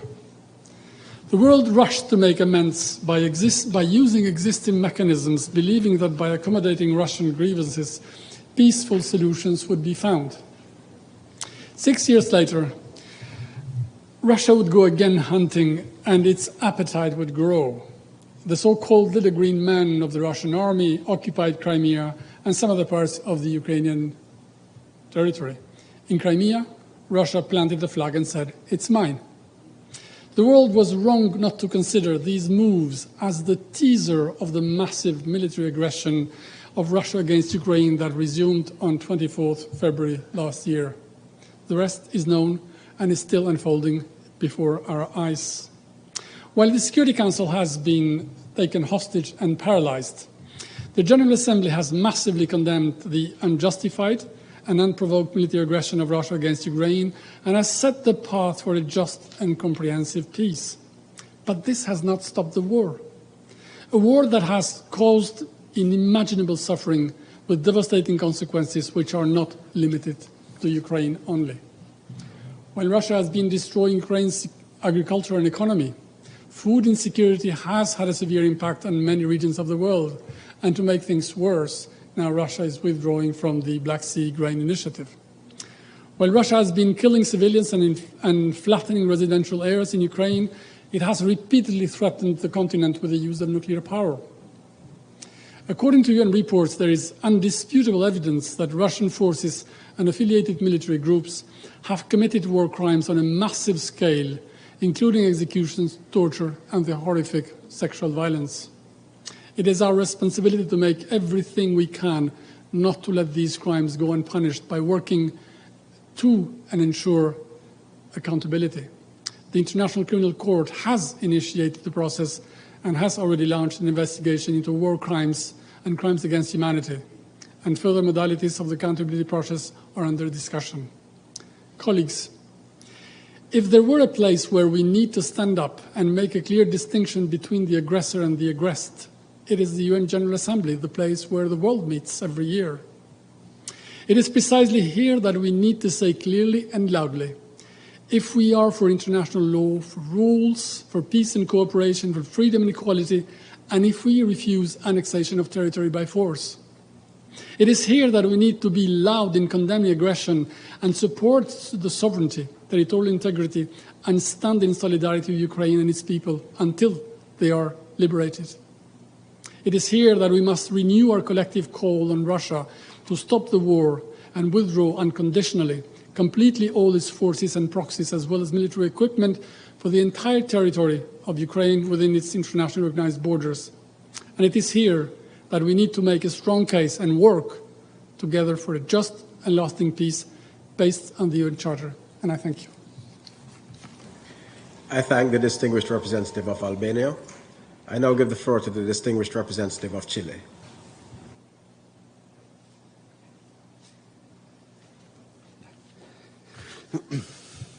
Thank you, President.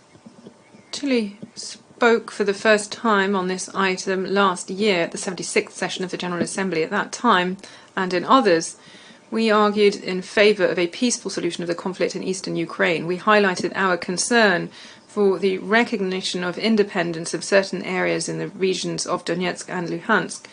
We called for respect for the territorial integrity of Ukraine and, of course, for fulfillment of the principles of the Charter of the United Nations. We are dismayed that more than 500 days following this meeting, the unity and sovereignty of Ukraine continues to be breached.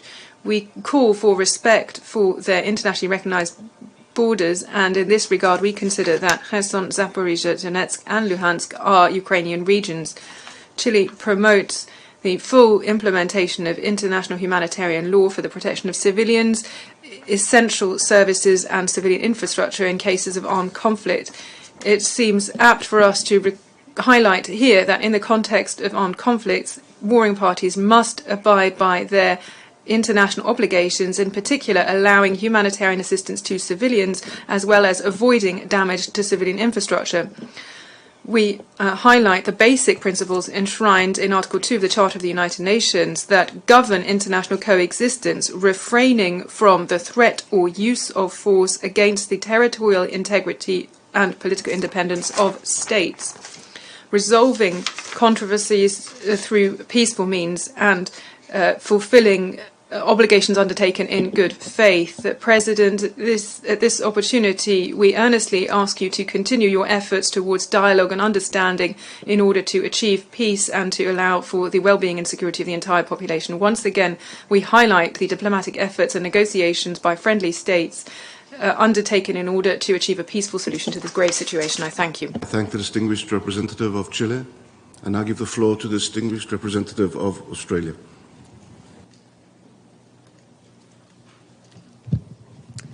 Thank you. Mr. President and colleagues, Australia continues to stand with Ukraine today. It has been more than 500 days since Russia's unprovoked full-scale invasion of Ukraine. And it has been nearly 300 days since Russia's attempted illegal annexation of the Donetsk, Kherson, Luhansk and Zaporizhzhia regions of Ukraine. Australia mourns the incalculable losses borne by Ukraine and honours the resilience of the Ukrainian people, who have displayed unwavering strength and courage in the face of Russia's aggression. We pay tribute to them, we stand with them. Ukraine is not just fighting for its own national sovereignty, it is fighting for the UN Charter and for the international rule of law. This is a struggle that has implications for the entire world.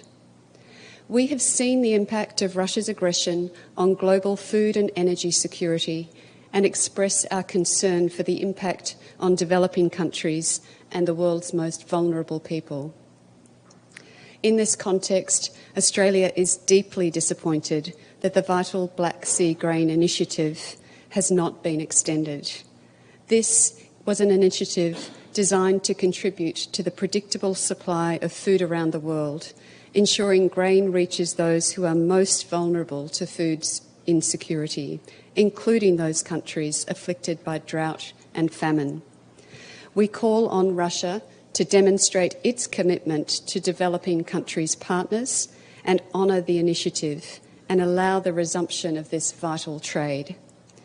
Mr. President, Russia's aggression is a blatant violation of the UN Charter and of international law.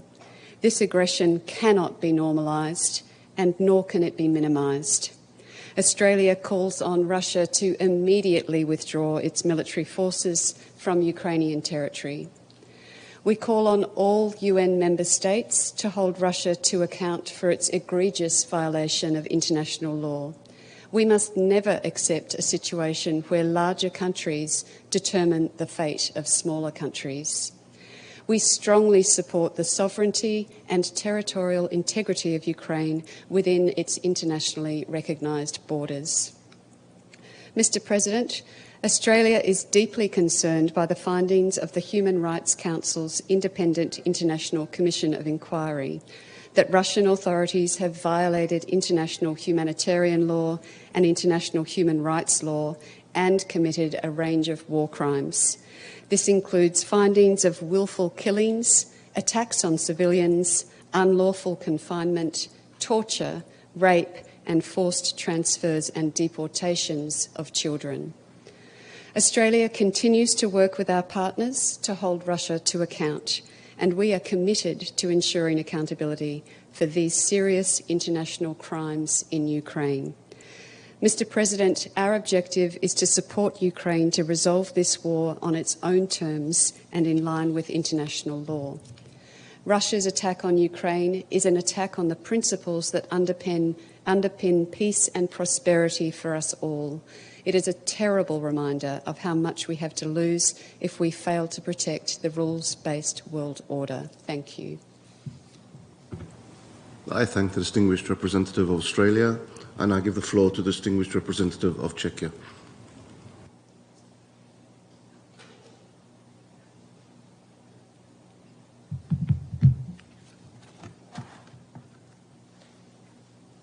Mr. President, as the Russian brutal war of aggression against Ukraine goes on and the plight of civilians in the occupied territories worsens, it is important that the General Assembly continues to pay its utmost attention to this horrible war. Russia's aggression against Ukraine represents a blatant violation of the UN Charter, the international law, and the rules-based international order. Therefore, all of us should be alarmed. More than 500 days have passed since the Russian full-scale invasion of Ukraine. However, the Russian aggression had started much earlier, with the illegal annexation of Crimea in 2014, which my country, Czechia, has never recognized. In 2014, Russia started a systematic persecution of the Crimean Tatar community and all pro-democratic residents of the Crimean Peninsula. Following the full-scale invasion in February 2022, countless citizens of Ukraine have shared the same tragic fate. Russia has established a repressive and lawless regime in the occupied territories and has committed systematic and widespread human rights violations, including torture, rape, and forced deportations of local residents who are often held in isolation in Russia or in areas controlled by Russia. The evidence of Russia's atrocities and unrelenting attacks against Ukraine's civilian population, including children, is overwhelming. Entire towns and villages have been wiped out. Mass graves and torture chambers have been found in many towns liberated by the Ukrainian army. We condemn in the strongest possible terms the practice by the Russian occupation authorities of forcible deportation and adoption of children from Ukraine and thus intentionally hindering their reunification with their parents or other family members. In a similar vein, we denounce the coerced re-education of these children according to the aggressive Russian nationalist and militaristic ideology. Czechia shares the view of the Human Rights Council's Independent International Commission of Inquiry that Russia's forced deportation of Ukrainian children to areas under its control amounts to a war crime. We support the investigation into the situation in Ukraine by the International Criminal Court. We welcome the arrest warrants against President Putin and the Commissioner for Children's Rights, Ms. Lvova-Belova, and we trust in the obligatory cooperation of states parties. The crime of aggression committed by the leadership of the Russian Federation must not go unpunished. We strongly believe that a special tribunal to investigate and prosecute this leadership crime is urgently needed. Its establishment must have a legitimate and legally sound basis. We are concerned about Russia's deliberate attacks against Ukrainian civilian infrastructure, including nuclear facilities in Ukraine. We strongly condemn the illegal seizure of the Zaporizhzhia nuclear power plant. As a consequence of Russia's reckless behavior, the nuclear safety and security situation at the Zaporizhzhia nuclear power plant continues to be extremely fragile and dangerous. Czechia is deeply concerned about the destruction of the Kachovka Dam and its consequences. Russia did not make any effort to assist the residents affected by the flooding after its forces had destroyed the Nova Kakhovka Dam. We strongly deplore this inhuman treatment of the local population. Last but not least, we cannot remain silent in the face of Russia's unilateral withdrawal from the Black Sea Grain Initiative, despite the best efforts by the United Nations and Turkey. This deplorable and cynical decision puts at risk the lives of millions of vulnerable people around the world. And I want to state unequivocally that Russia bears full responsibility. Mr. President, Russia must immediately, completely and unconditionally stop this aggression and withdraw its forces and military equipment from the entire territory of Ukraine within its internationally recognized borders. We have stood with Ukraine from the beginning and remained committed to its desire for a just peace, as well as its undeniable right, in line with Article 51 of the Charter, to defend itself against the aggression. In conclusion, let me reiterate Czechia's unwavering support for the sovereignty, territorial integrity, unity, and independence of Ukraine within its internationally recognized borders. I thank you. I thank the distinguished representative of Czechia. I now give the floor to the distinguished representative of Romania. Mr. Vice President, my delegation aligns itself with the statement delivered by the EU delegation and welcomes today's General Assembly debate on the situation of the temporarily occupied territories of Ukraine. It has been more than a year and a half since the last time we tackled this item. Meanwhile, more territories of Ukraine were temporarily occupied by Russia. Russian aggression is an illegal and blatant attempt to chip away at Ukraine's independence and sovereignty. This is completely unacceptable, and the international community has reacted in a decisive manner in this very hall in defending the provisions of the UN Charter. The UN membership cannot treat this case as business as usual, nor forget attempts to change by force any international recognized borders. With regard to the territory, for Romania, a direct neighbor of Ukraine, things could not be clearer. Donetsk is Ukraine, Luhansk is Ukraine, Kherson is Ukraine, Zaporizhzhia is Ukraine, and Crimea is Ukraine. Just as we did not recognize the attempted illegal occupation of the Crimea Peninsula and the city of Sevastopol, we will not recognize the latest attempted land acquisition by force of Ukrainian territory by Russia. This is a deliberate and spiteful violation of international law and the UN Charter. The population of Ukraine in the temporarily occupied territories is the most affected. On the one hand, the state authorities cannot take the necessary measures to protect its citizens. On the other hand, in the occupied territories, the human rights situation is worsening and reports of atrocities committed by the occupiers come to light periodically. Reports of international governmental and non-governmental organizations, including the Office of High Commissioner on Human Rights, the UN Commission of Inquiry, or SRSG on Children in Armed Conflict, highlight that Russia has committed violations of international humanitarian law and international human rights law on the territory of Ukraine. The wide range of heinous atrocities committed by Russian soldiers, but also by private military contractors hired by Russia, amount to war crimes. The perpetrators of such atrocities need to be held responsible for their actions. We cannot be bystanders when accountability is much needed, as we become accessory to impunity.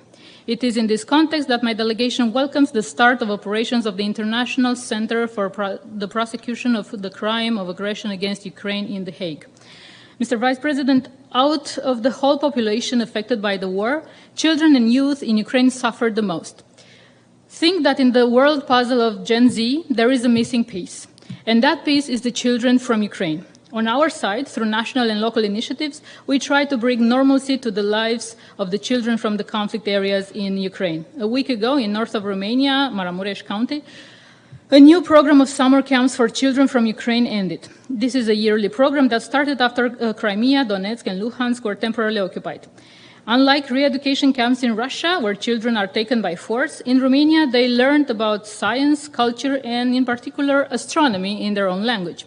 To conclude, Mr. President, Romania remains an unconditional supporter for Ukraine's independence, sovereignty and territorial integrity within its internationally recognized borders. We also recognize Ukraine's right of self-defense against the Russian aggression, and we remain committed to achieving a comprehensive, just and lasting peace in Ukraine in line with the UN Charter and the resolutions of the General Assembly. These are the basis to acquire the widest possible international support for key principles and objectives of Ukraine's peace formula. And I thank you. I thank the distinguished representative of Romania.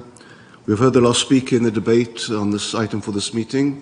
We shall hear the remaining speakers at 3 p.m. in this conference room. The meeting is adjourned.